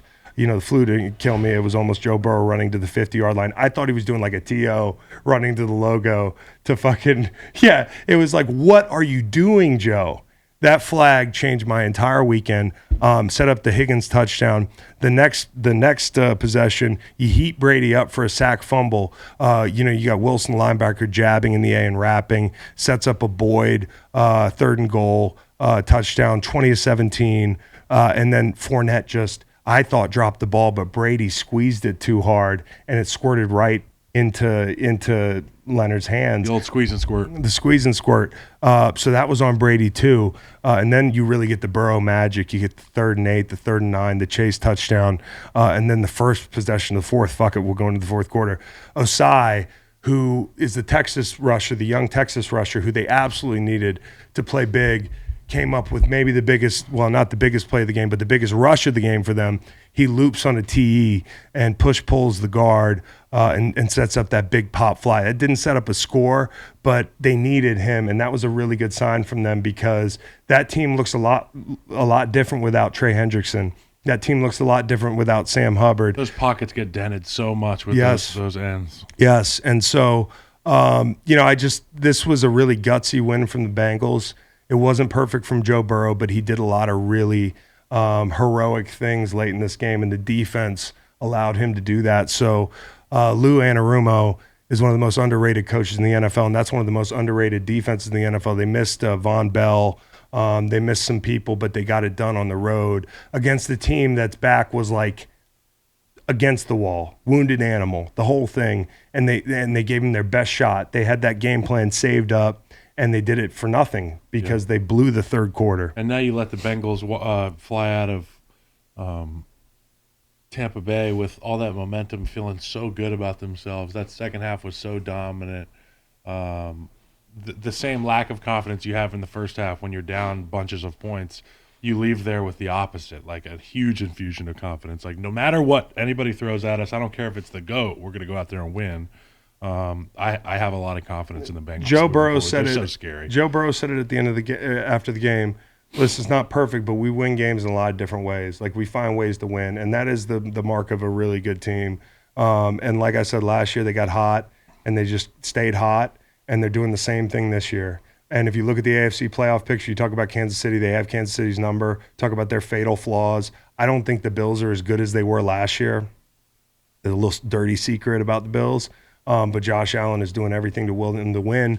The Bengals might be the most dangerous team in the AFC. Again. You have Burrow ahead of Allen in the MVP race? No. To me, and the MVP race is interesting because a lot of people were questioning Jalen Hurts.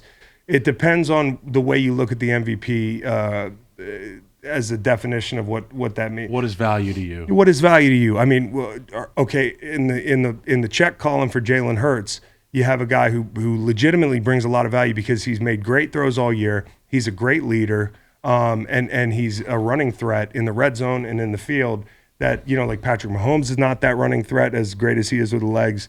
Josh Allen is that running threat. And that's why I think Josh Allen, I might give the edge a little bit over Patrick Mahomes right now, and possibly, even maybe over Jalen a little bit. Now, there's a couple weeks left, so, it's become like this Heisman Trophy thing. So I'm not going to name an MVP right now because anything can happen over the next 3 weeks.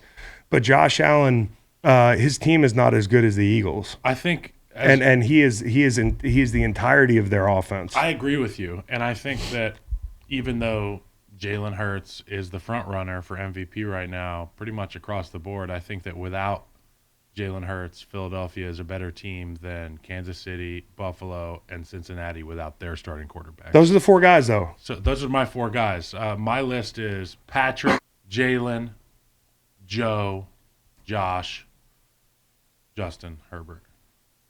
So my list is. Because I think about what happens to the team if they leave. My list is talk to me in 3 weeks. I'm certainly not gonna. I'm not gonna throw shade at Jalen Hurts. I'm not gonna even be perceived to throw shade at. Not Jalen at all. Hurts. No, I know you're not. But going I just understand how important a great team is. And no way am I saying Jalen Hurts is a system quarterback. We're not doing the Micah Parsons thing. But what I'm saying is, you look at the pieces up front for Kansas City versus the pieces that Cincinnati has imported from elsewhere, and the pieces that Jalen Hurts, they have homegrown there in Philadelphia, and the pieces are just better. Well, it just depends on what you think the definition of the award is. I mean, and that's why this is a it's a good conversation. It's a great conversation, and these are all amazing players. And Jalen Hurts, I think the interesting thing is the AFC, the blue bloods of the league, Joe, the next generation of great quarterbacks. You mentioned them all. Mahomes, Josh Allen. And how lucky are we to have these guys? Joe Burrow, Justin Herbert. Who'd you just mention with those guys? Jalen Hurts. Yeah. And that's a fucking thing of beauty. It's awesome. No matter who you think the MVP is, if you're that shit shouldn't. The most important thing in the world to a Philadelphia Eagles fan right now should be winning that Super Bowl. And I don't give a fuck about awards. I give a fuck about, can that guy win you a Super Bowl? And yes, he can. And how much money each guy is getting paid. Jalen Hurts, relative to the others, is above and beyond the most valuable player. Not forever. Well, I'm just saying. Yeah. Get it while it's hot. Yep. Speaking of the NFC East, the NFC Beast, we'll run through these games real quick. We'll start with the one Sunday night. Take them away. I'm calm. Okay, those missed calls at the end of the game were bad. Okay, I with all my winnings, I decided to throw a chunky parlay on the Giants money line and the under. And that felt like a lock the entire game until the end when Taylor Heineke was up to his bullshit again. Well, the illegal formation with Terry McLaurin, I think that's the call, illegal formation, where the receivers got to be on the ball. You see receivers oftentimes line up on the outside. They point to the receiver or they point to the referee, the line judge, yes, and to say, hey, am I where I'm supposed to be? And the ref has an obligation to say either move up or you're good. Yep. And Terry McLaurin looks over. He says, am I good? The guy says, move up. McLaurin moves up. And then he asks, am I good again? And then he says, am I good? There's kind of that yes. And then the ball snapped as the official is pulling the flag out of his pocket. That's one thing I have a question about. The other is the JanSport that was worn in the left side of the end zone with the no call. I don't know. I don't know what they were looking at with the PI.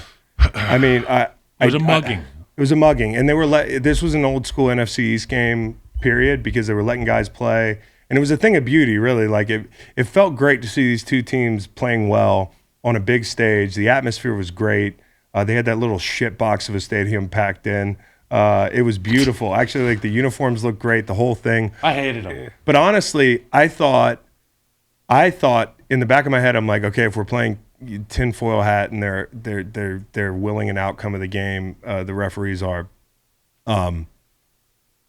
Maybe they don't want to see Dan Snyder with a playoff team as he clutches this team for dear life before he has to sell it. Like holding on like Tom Cruise in Mission Impossible to the side of the plane. Yeah, fuck Dan Snyder.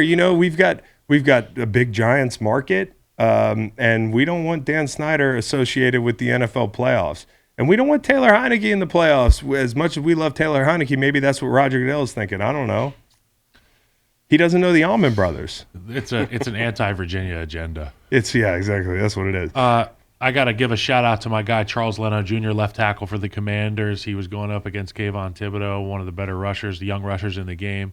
He was lockdown city in the final minutes, and I'd also like to give a shout out to Kayvon, who got poked in the eyeball, I think. Boy, he ran like sideways. If I was Heineke, I'd be like, okay, we got a guy with an eyeball hanging out. Let me just run right at that vacated giant B gap there. But the thing I wanted to mention about Charles, he's up for Walter Payton Man of the Year. Shout out to Charles. Big shout out to Chucky Len, 7th-round pick. You've come a long way. You are a great dude. You deserve the award. And even if you don't get it, you deserve the recognition. I think he deserves the award just for living in your house. Yeah, he's a good guy. How stinky is that? He's had to put up with me for a while. Going spelunking in a teenager's room or something. Great dad, great leader in the community, great leader on the field. So Charles Leno, certainly got beat bad on that. Not as a tough transition, Kyle. I'm sorry, but back to football. There was the one rush. That's fucked up. And that was, bro, that is, to make that play. Okay, here's what I think about Kayvon Thibodeau. He's got 3 sacks. He's going to develop as a rusher. I don't think he's there yet as a rusher. As a football player. He's such a baller. And the irony of like Kayvon Thibodeau, and I said this in the draft process. People were giving him shit about his character, his effort. I was. The minute I watched him play, what stood out to me was his effort. Yes. Like he plays hard. Reckless abandon. And ironically, he's really good at all the other stuff. You thought about this, when you think about physical freaks, you think about pass rush. Like he was painted as this physical freak. But when I watched him at Oregon, he was more of just an all-round athlete that does everything well. Like he looks good doing everything. And you wondered if he had the lead in his pencil that was necessary. He's worked hard at the power part of his game. The last guy from Oregon like that, Deion Jordan.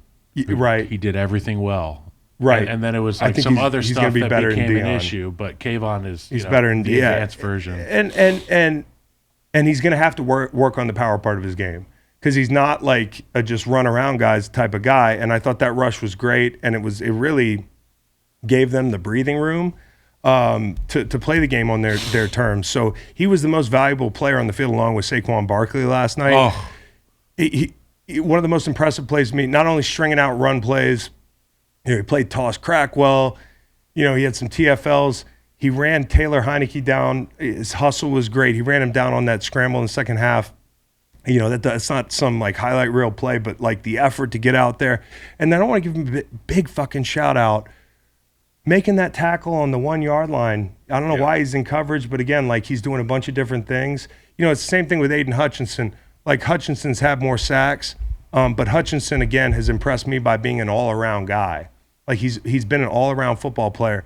And Kayvon Thibodeau not only won them the game up to that point, but he legitimately, quite literally, won them the game by stopping Taylor Heineke at the 1 and giving them an opportunity to make that stop in the low red. He looked like a strong safety. Yeah, and to be the beneficiary of those 2 bad calls. Yeah. Like they don't have that opportunity if not for him making that play. So I'm very happy for that guy. I don't know. STL Memorial candidate? No, because everybody saw it. And maybe that's the thing.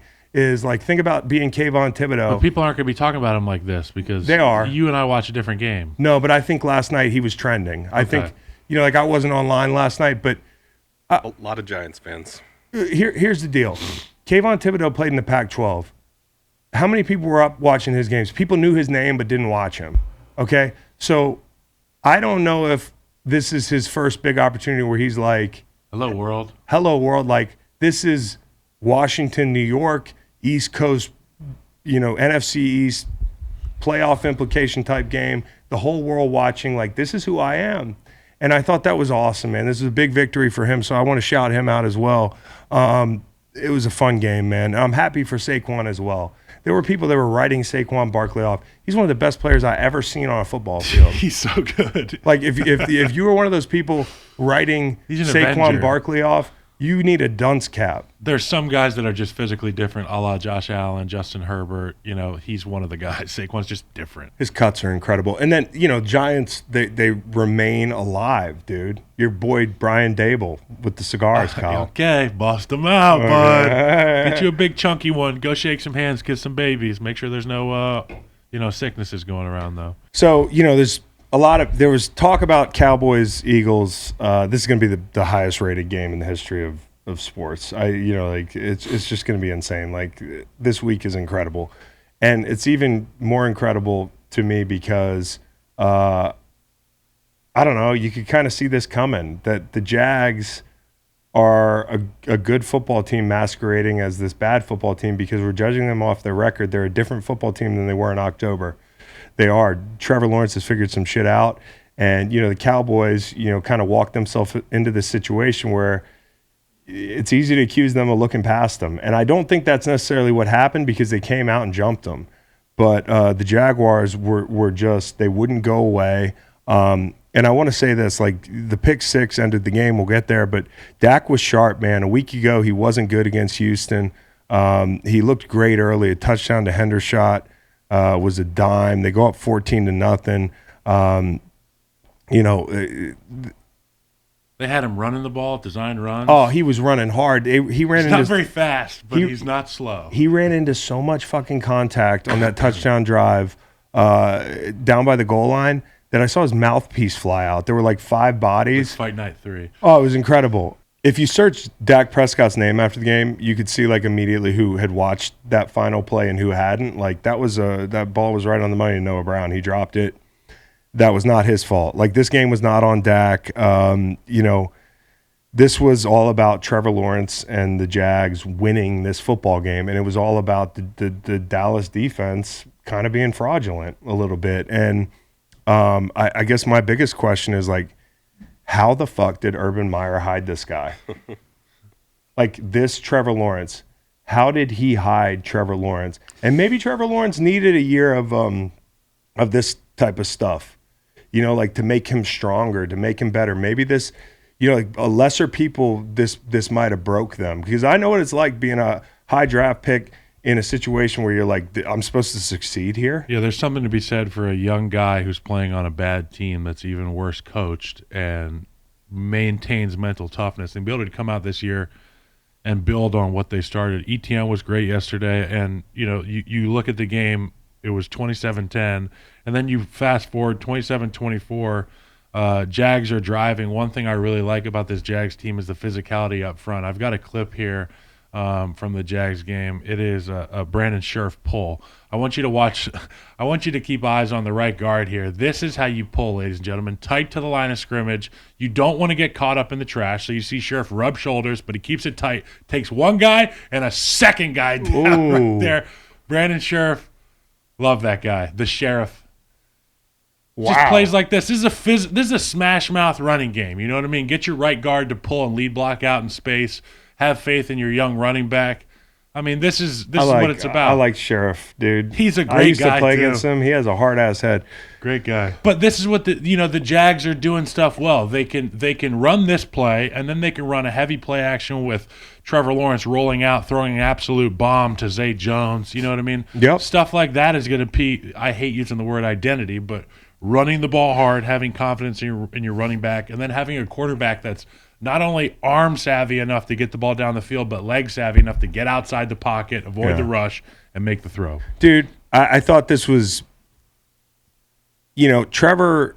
And he's jacked. If Trevor didn't have Hanson hair, he'd be like a G.I. Joe. He looked like Guile from Street Fighter. Yeah, he would. And that's the thing, like hair just, it really does define what we think about people. Well, yeah, like, you look handsome as fuck with no hair, but. Just saying, hair's big. Hair is big. Well, Trevor Lawrence's hair is big. He's a tough dude, man. He really is, and he's mentally tough. The turning point in this game, they go down 24-10. Lawrence throws an interception, and then Cisco breaks up a play on the sideline to force a field goal. They finally got just some semblance of a stop. Okay, at this point, Trevor Lawrence is down 2 tackles. So you're down 2 tackles. You're down 27-10.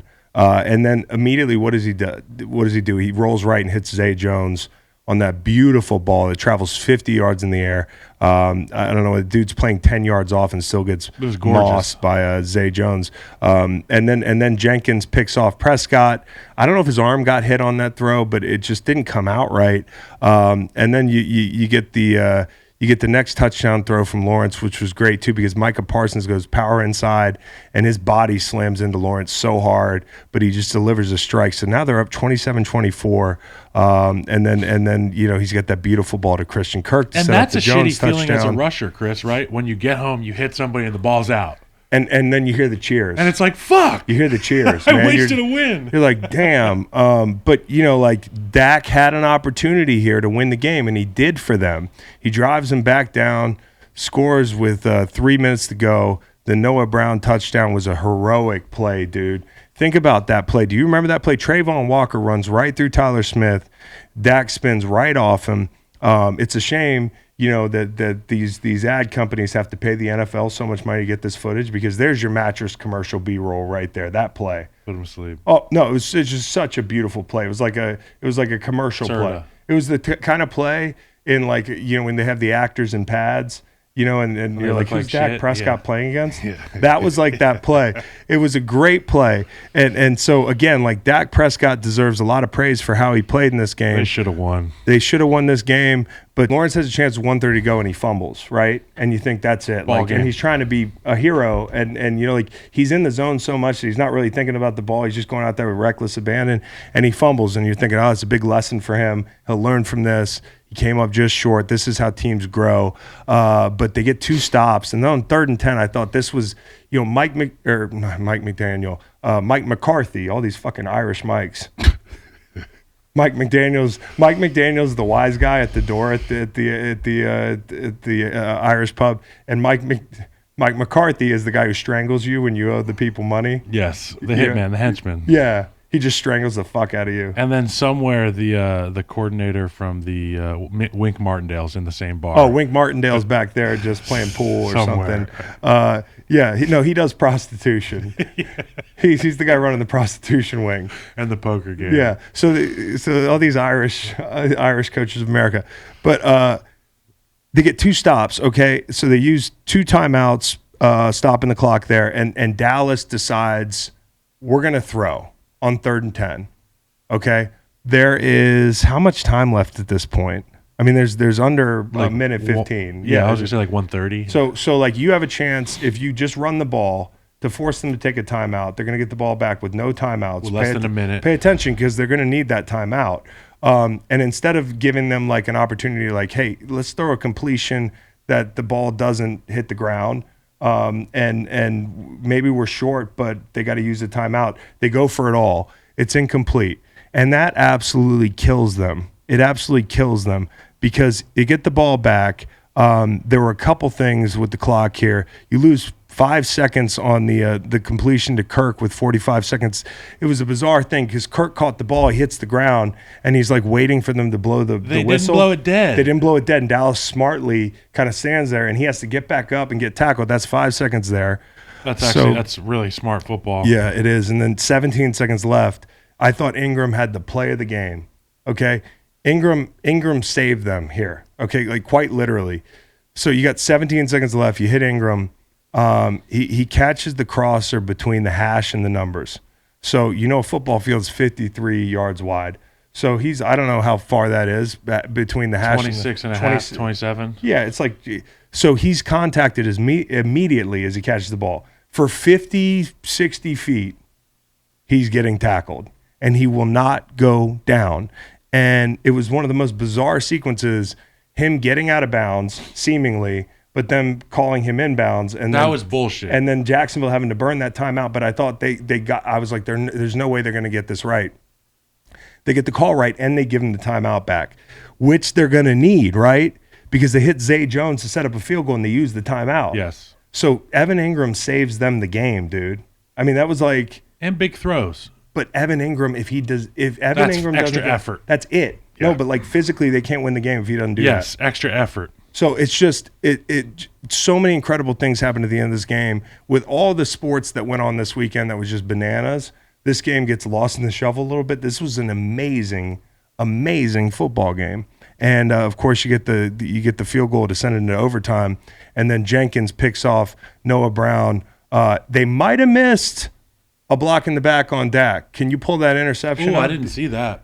You might want to pull up that interception. And the old Tyron Smith runs him down. Yeah. Watch this interception. It was a weird thing seeing him at right tackle. Yeah, I mean, the first time I ever played Tyron Smith, he was a right tackle, and I was a left end, so I'm more and I was this kid's pretty good. He's okay, And then he went over to left tackle, and I was like, oh my God, yeah, he's been struck by lightning. He's a Greek god. Yeah, he's just totally different. Kyle, Dak's making that tackle, or at least getting a piece of him if he doesn't get contacted. And where does he get contacted? What Dak doesn't understand is that a block in the back? I'm trying to be as fair as I can here. It is a block in the back. It's a block in the back. So Dak's thinking make him cut back. It's a block in the Dak. Blocking the Dak. What Dak doesn't realize is there's nobody to cut it back to. He's got to use the sideline as his teammate. Well, there. Dak doesn't play defense, but the whole thing is he plays Madden. That could be called. I've seen stranger things called. It could be called, but they're not going to call it here. Yeah. Well, people would be a lot louder about it if it wasn't like, the Patriots Jets thing on the punt return. Everybody's like, that's a block in the back, because they're like, we don't want the Patriots to win. But, like myself included, I want the Cowboys to win. Nobody wants to see this shit. They're like, I didn't see it. Yeah, I didn't see nothing. Nobody talks about that. It wouldn't change the outcome all that much, though, right? Because it'd be 15 yards. So where did that play occur? They would be at their 45. They're 45. So they have 20 yards. They have 20. Yeah. Well, it would, but a field goal would have won it at that point. But they got to cross that line. You still got to win, and there's a lot that could happen. I'm just saying, you're looking at that and you're like, damn, I did not see that earlier because nobody was talking about it. Because I was screaming at the TV, vomiting on the floor. No, I was excited. So I was excited because now the Cowboys, you're going to get the Cowboys' best this week. Cowboys, you are. I mean, you were going to get it anyways, but they just took a loss that they probably feel like they shouldn't have taken. And the Eagles, they just took care of business. They went out there in the frozen tundra, and the Bears, they didn't have anybody to throw to, nothing. Justin Fields is heroic. That run was incredible. Awesome. But best touchdown that wasn't a touchdown ever. The Eagles were just too much, man. They were just too much, and Jalen in the cold, he threw a couple balls again outside the numbers. I know I say this all the time, but is there a better outside the numbers thrower deep in the NFL this year than Jalen Hurts? I mean, the balls are right on the fucking money, like it's Velcro. He just drops those passes in, and A.J. Brown is just even with his defender, and it's puts it right here. The defender can't do anything about it. No question. You can say, and you would give the receivers more credit if not for the fact that these aren't 50-50 balls. Right. Like you said, they're right in the breadbasket there. But the Eagles D-line, again, like 3 guys with 2 sacks. They've got multiple guys, almost 4 guys that have an opportunity at double digits. They hadn't had a double-digit rusher in 10 years. Now they almost got 4. That's what having a really deep D-line, having great players, and having really good coverage will do. And people always ask me, they asked me for a while, hey, who's better, this D-line or the D-line from 2017? It's this D-line. Because we didn't even have a guy with double digits on that D-line. Okay, Brandon Graham's got an opportunity to do it for the first time in his career, double digits. Josh Sweat, I think he's at like 9.5. Let me tell you a story about Josh Sweat. When in 2018, my last year in the NFL, draft day, I kind of got the picture that I should maybe get out of Dodge in 2017 when they drafted Derek Barnett and ruined my good night's sleep in Germany. Woke up in the middle of the night. 100 text messages like, geez, they don't like you much, do they? Did you see that? And I'm like, fuck, I'm just taking a piss. It's like I'm in Frankfurt. Yeah. Guten Tag. Yeah, not Guten Tag. Baden Tag. I woke up in the morning depressed and went and bought a watch. I just was sad boy. Went German timepiece. Okay, yeah, it was a Breitling. And then next day, next year, 2018, it's draft day, and I'm like, what could go wrong? I'm gonna go camping. So I'm out of reception for the day. I come back in, go to Harris Teeter, and my phone lights up, and we drafted another DN. It's this freak show from Florida State. Should be a top 5 pick, but he almost had his leg amputated. And I'm like, hey, Howie, you talk to me, just tell me something. Yeah. And he's like, he's just a developmental piece, the whole thing. And I'm like, and as soon as I met Josh Sweat, I could see why they want to develop this kid. I mean, he's the closest thing to Robert Quinn that I've played with from an athletic standpoint. And that's saying a lot. Yeah, and now you're seeing that's saying more than a lot. Yeah, and now you're seeing that come to fruition. This D-line is it's not only terrifying for other teams, but the fact that the Eagles are 13-1, they're going to play home games the whole way. Ugh.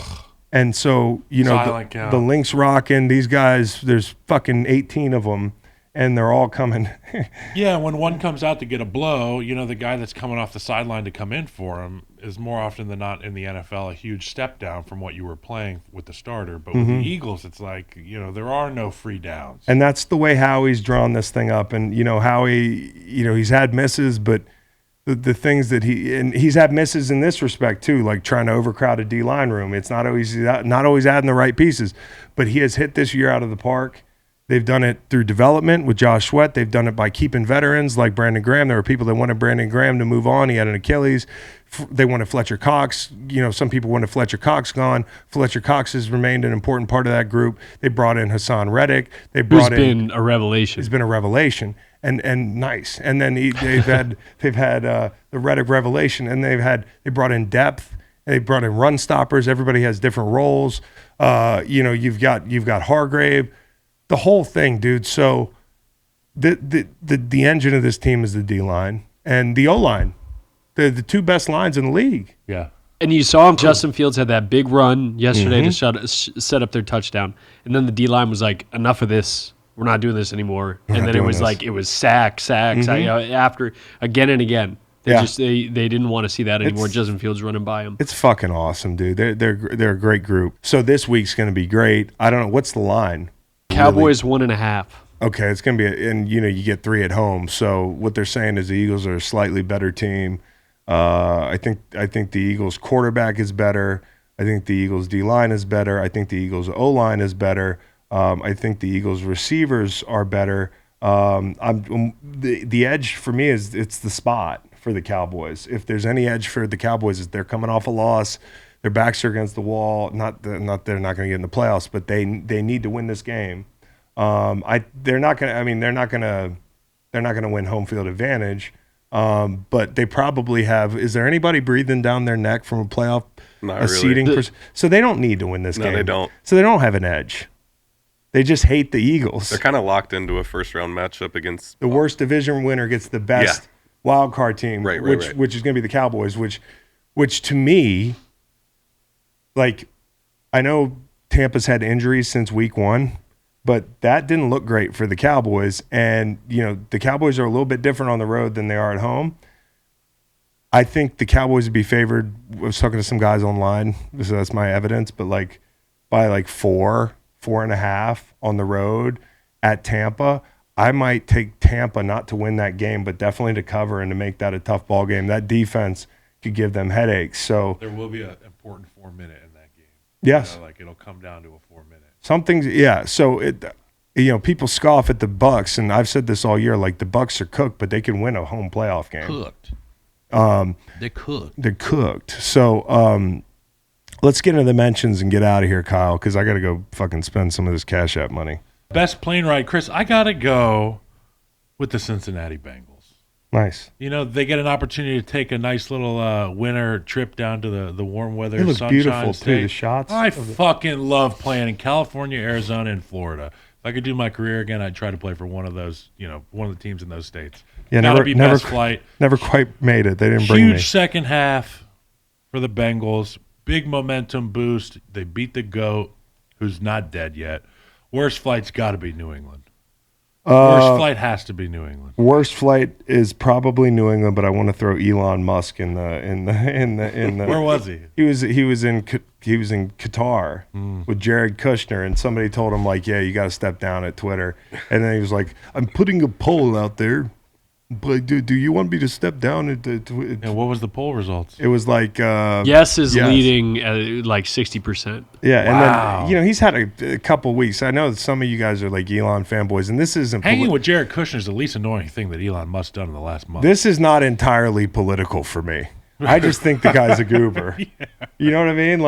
Okay, I get it. Like most of the country, we all have different opinions, but you're just a fucking goober. And then he goes to Chappelle, brings him out on stage a couple weeks ago, and he gets booed. The guy's just in a washing machine. He's realizing that hey, you're not that cool. You're just rich. And being the center of attention is not great. Yeah, and you're just rich. Yeah. Being rich can only get you so far. So anyways, yeah. Got Jeff Bezos to lower orbit. You might take over the world, Elon, but we don't like you. So yeah, he's flying home on his little I don't know, his jet space shuttle with no friends, alone, harassing flight attendants. New England worst flight home. Yeah, I don't want to be on that plane. Ugh. I don't want to be on that plane. It's a long flight. Last year, after the Steelers lost in Minnesota, and all their receivers were just like fucking up left and right. I made a joke that Mike Tomlin was like throwing people off the plane like they were getting ready to go parachuting. Yes. Like, and they open the door, they're like, you. Like, Bill's got the door open. He's like, Jacoby. No names, though. Ramondre, we might 23. Need him. Yeah. Yep. Mm-hmm. Worst flight, New England as well. Best flight, Argentina. That team. You're right. Get the fuck out of this hellhole. Let's go back to the land of milk and honey. Let's go drink some beer. With all these beautiful brunette women. It's like... That's one of the best flights of all time. Huh? That's one of the best flights of all time. Like, well, the Rolling Stones probably had a few good ones. But imagine it's like that. It's like that. But you haven't drank in fucking eons, dude. Mm-hmm. You haven't partied in eons, and now you're kings of the world, dude. You're kings of the world. Yeah, best flight, Argentina. I got a STL Memorial / Frank Gore Award. Sure. It's going to go to Frank Gore Jr. Yes, Kyle. 21 carries, 329 yards. That's a lot. 2 touchdowns as well. Lending Tree Bowl win for Southern Miss, Frank Gore Jr. Runs just like his dad. Shout out to Reed for getting those stats together for me. Runs just like his dad. I mean, and I am one of the biggest fans of his dad.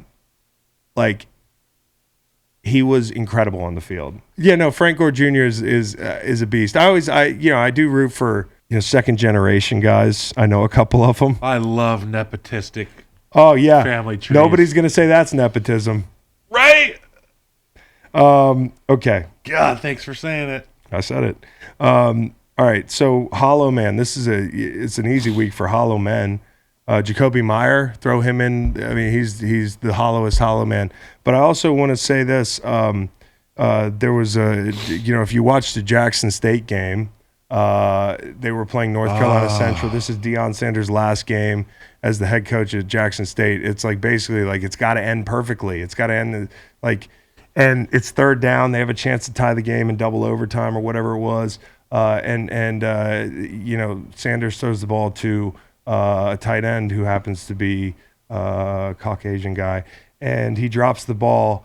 He essentially puts the raisins in the potato salad. He was a double agent. Or whatever people say. Yeah. He fucked up the mac and cheese. Yeah. Yeah, so that was a tough one for that guy. What do you think about Deion's son at quarterback? I haven't watched him. I don't know enough. He made some nice throws this last game. Yeah, I'm excited to be kind of a Colorado 30 of 40 for 349 and 4 touchdowns. Everyone's saying he's legit. Bro, listen, the touchdown he threw at the end of regulation, I mean, like, it was they had to have it. The game was on the line. And in fact, he had a drop that hurt their chances a play or two before. I think Travis Hunter dropped the ball. So, I mean, he put them in a position to win, and that's a touchdown at the end of that game, if not for allowing that guy to the cookout. And redo our list. And in the locker room after the game, Deion was consoling that guy and telling him it's not on you, it's on all of us. It doesn't define you. This will make you stronger. That's real, man. Really I thought cool. Maybe Deion was canceling his flights to Colorado. No, but that's he's like, you didn't make the luggage. Yeah. No, that was Samsonite. He's like, you to me. We only fuck with Louis. That was Samsonite. But yeah, no, that's got to feel bad. Says it right there on the suitcase. Swimmy. Swami. Yeah. Mm-hmm. Samsonite. I was way off. Yeah.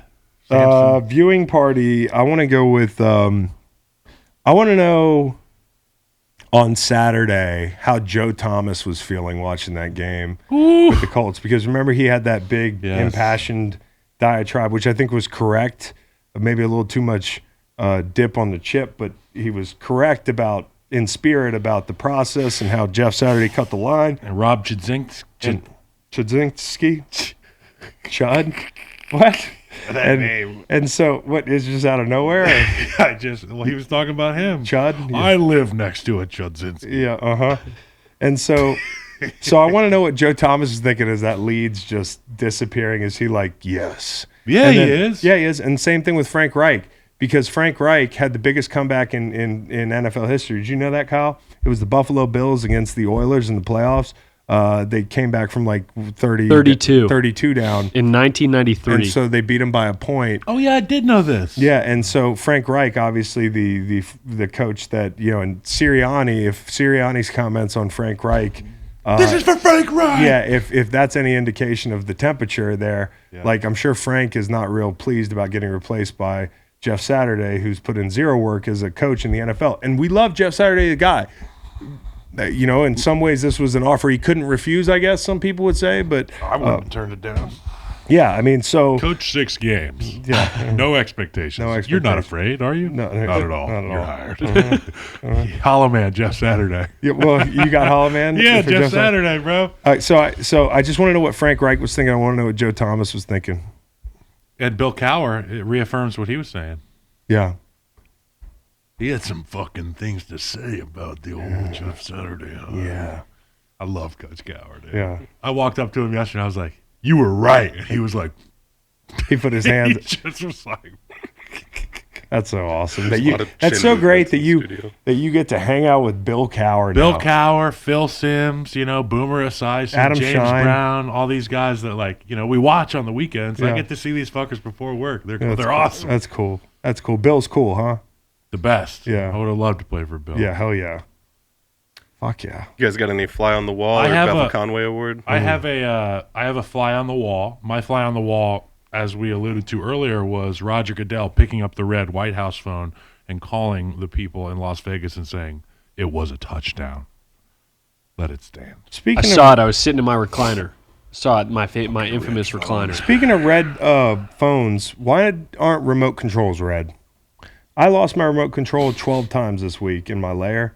Why do we not make remote controls the color of something that's more easily? Do you think that would help? Yes. That's a good point. It's not like hidden in the couch or something? No, but a lot of times it's like on top of other things that are grayish or, like it's like bright yellow highlighter color. Why don't we do that? People lose remote controls all the fucking time. Do we not? That's a great point. We should. I'm telling you, dude. I'm going to write my senator. Kyle, please. Matt, you guys are married. Are you jealous? He agrees with everything you say. We never lose the remote. It's always up your ass. Yeah. That's where we leave it. Yeah, that's so good. So the buttons are warm. No, Kyle, I guess you guys use an iPad, huh? It ain't no minute. Yeah. Okay, so you gave Neon Clickers what award? No award. I just think remote should be more easily identifiable to us. Can I give a viewing party? Sure. So I just wanted to say Main Street, Argentina, Buenos Aires. Oh. But it turns out there's a name. I would love to have been at Avenida 9 de Julio, which is 9th Avenue of July. I thought it was July 9th July 9th Avenue. Oh, I thought it was like Julio's Avenue. Well, it is. And right now it's Messi's Avenue. And I would have loved to have been there because, as you talked about earlier, all the beautiful people, men, women, dogs. I'm sure the dogs are good. The dogs are gorgeous. Great. Yeah, everybody's hot there. Fuck. Just a hot country. A hot country. Okay. Game ball. Is that all that's left? Yeah. Look at that doggo Argentino. Yeah, literally. It's one of my favorite dog breeds. I wanted to show you. Great dog. This is Rocco's 10 modern to 15 life. years life expectancy. That's a little long. No eyebrows. Kind of sketchy. The bite force of a tiger. Yeah. Of a Mini Cooper. Okay, so. Like if it landed on you. Yes. So. Bevel Conway. Jeez. Fourth quarter of the Bills game. Doesn't get much prettier than that. I mean, just frame that whole thing, dude. That's why we play. And it's funny because I tweeted people who like Dome Stadium should be ashamed, and all these people were tagging Kurt Warner. And Kurt Warner was like in my mentions, so I was watching Kurt Warner like argue with people all night. People were calling him cowards. He was like, "You don't know me." I was like, Kurt, this is an online community. These people are trolling you. And Kurt's arguments, only because they're constantly, I'm tagged in all of them, were like, well, we don't like a show in a dome. Well, he said, it's not being tough. It's just that, if you play outside, it can change history for your team and the whole thing. I'm like, yeah, well, it's kind of like that's how the weather works, The other teams are playing in the factor. weather. The other teams are playing in the weather as well. But yeah, I thought that was a gorgeous, gorgeous scene. I know who it wasn't. It wasn't Giants Commanders. Kyle, disagree. That was a beautiful game. It was in the running for me. They need to put a fucking filter on Saints Falcons, bro. That was one of the most hideous things I've ever had to look at briefly from time to time because I had the under. Live under. Yeah, that was, I mean, the game too, but it was gross. The lighting at that stadium. And the end of the game was kind of ugly too. Oh. See what happened? Which part? Yeah. Going out of bounds with 0 seconds left on the clock. Oh, who went out of bounds with 0 seconds left? Ritter, right? Atrocious. Did he? I thought it was, for me, the under was all I cared about. So, wait, he could have. He was rolling. He did a Georgia Tech. Yeah, and they had 8 seconds. They could have. They had like one play to get within field goal range or try a deep shot, and instead he rolls left and runs out of bounds instead of. For me, it was the Steelers. What, the Bevel Conway? Just the Steelers. Just the Steelers. It was Najee Harris being an absolute bully going into the end zone in the first quarter. It was Highsmith getting home. It was T.J. beast. Watt getting home. It was Hayward getting home. Yeah. Because they know that they got question marks at the quarterback position. And Mitch played well enough to win yesterday, but that defense had his back. And Carolina, their MO the last few weeks has been, just choked the life out of teams with the running game. They've got 3 backs who they can hand the ball to. Pittsburgh said, nah, son, we got our boy today. Who did I give that to just a second ago? You gave it to Buffalo, Miami. Oh, I was going to say this. Okay, I was talking about Atlanta. We were talking about Atlanta. Here's something to watch as a studio. Okay, my Rams under big win total bet gonna hit. The Bucs bet gonna hit. Saints bet not gonna hit. There's a Falcons bet. There's some other bets, but like the Falcons bet, it was 5. So 5's a push for me. They're at 5 wins right now, and for the longest time during this NFL season, I thought like I'm gonna have to pay that bet out. Maybe I'm not gonna have to pay that bet out. Who do they play now? At Baltimore, and then home with Arizona, and finish with home at Tampa. That Arizona home game's pretty winnable. Arizona's gonna fuck me, isn't it? I do think Arizona's tanking for draft positions, so I would be a little nervous. Yeah. Well, maybe they could think about my family a little bit, because I mean, think about it. In Colt McCoy, I trust. Funny thing about Atlanta. Ready for this? Mm-hmm. Phil Emery drafted me. Now he works there in a scouting position. Ryan Pace extended me. Now he works there in a scouting position. Maybe it's time for me to come home. Yeah, well, that would really bother Will Compton. What we should do is you should be the first podcaster to come out of retirement and join the Atlanta Falcons. We do a big graphic. And get my 10th year. Is it your 10th year? Yeah. It would be your 10th year? Yeah. Kyle, year 10. We should, Kyle, hey, Atlanta Falcons. Trademark. Yeah, do you want, yeah, trademark. You guys just lost an Oregon Duck. Marcus Mariota just walked out on you guys and got surgery, which is hilarious, by the way. Kyle's coming back, and he's going to play for the Atlanta Falcons. He's going to reunite with Phil Emery and Ryan Pace, and it's going to be year 10. Mariota had a kid on the 7th, his first kid, and got benched on like the 8th. Mm-hmm. And then he walked out and got surgery on the 9th. Fuck yeah, dude. I have a kid now. I don't need to deal with this. I got asked by Jonathan Jones, the lead insider at CBS. He was like, what do you, during our show, he was like, it's just unprofessional, essentially. And I was like, hold on a minute. Yeah. I was like, the fucking check clears, bro. Yeah. They have the right to cut me. I have the right to walk away. Yeah. Well, also maybe he needed surgery. Yeah. Maybe we don't disclose all of our fucking injuries. Okay, well, I'm happy to be back seeing the light of day, guys. Sunlight hurt my eyes this morning. I hadn't been outside in a fucking week, and it was worth it coming into work and getting this show done. And one more time, give it up for Cash App, guys. I mean, we are fuck Venmo. New members. Fuck Venmo, yeah, Venmo. Big birthday shout out to our younger brother Howie. He is 33 on the 23rd. You scared the shit out of me, Kyle. I was like, is it the 23rd? No, big shout out. I got you, and this is also a reminder to everybody out there who hasn't followed up on some of the great ideas I'm sure you had for Christmas gifts. Go get it done. Yeah. Go get it done. Get a bag. You don't even have to wrap it. Gift bag, a little paper, boom. It's the thought that counts. The thought that counts. I thought about getting you a present. Listen to the full podcast on Spotify, Apple Podcasts, and other podcast streaming platforms. Wherever you want to get the podcast, you can get the podcast. Pretty simple. New episodes every Monday, Wednesday, and Friday. Don't forget to like and subscribe for more content. Podcasts get pretty wild. This is real tame.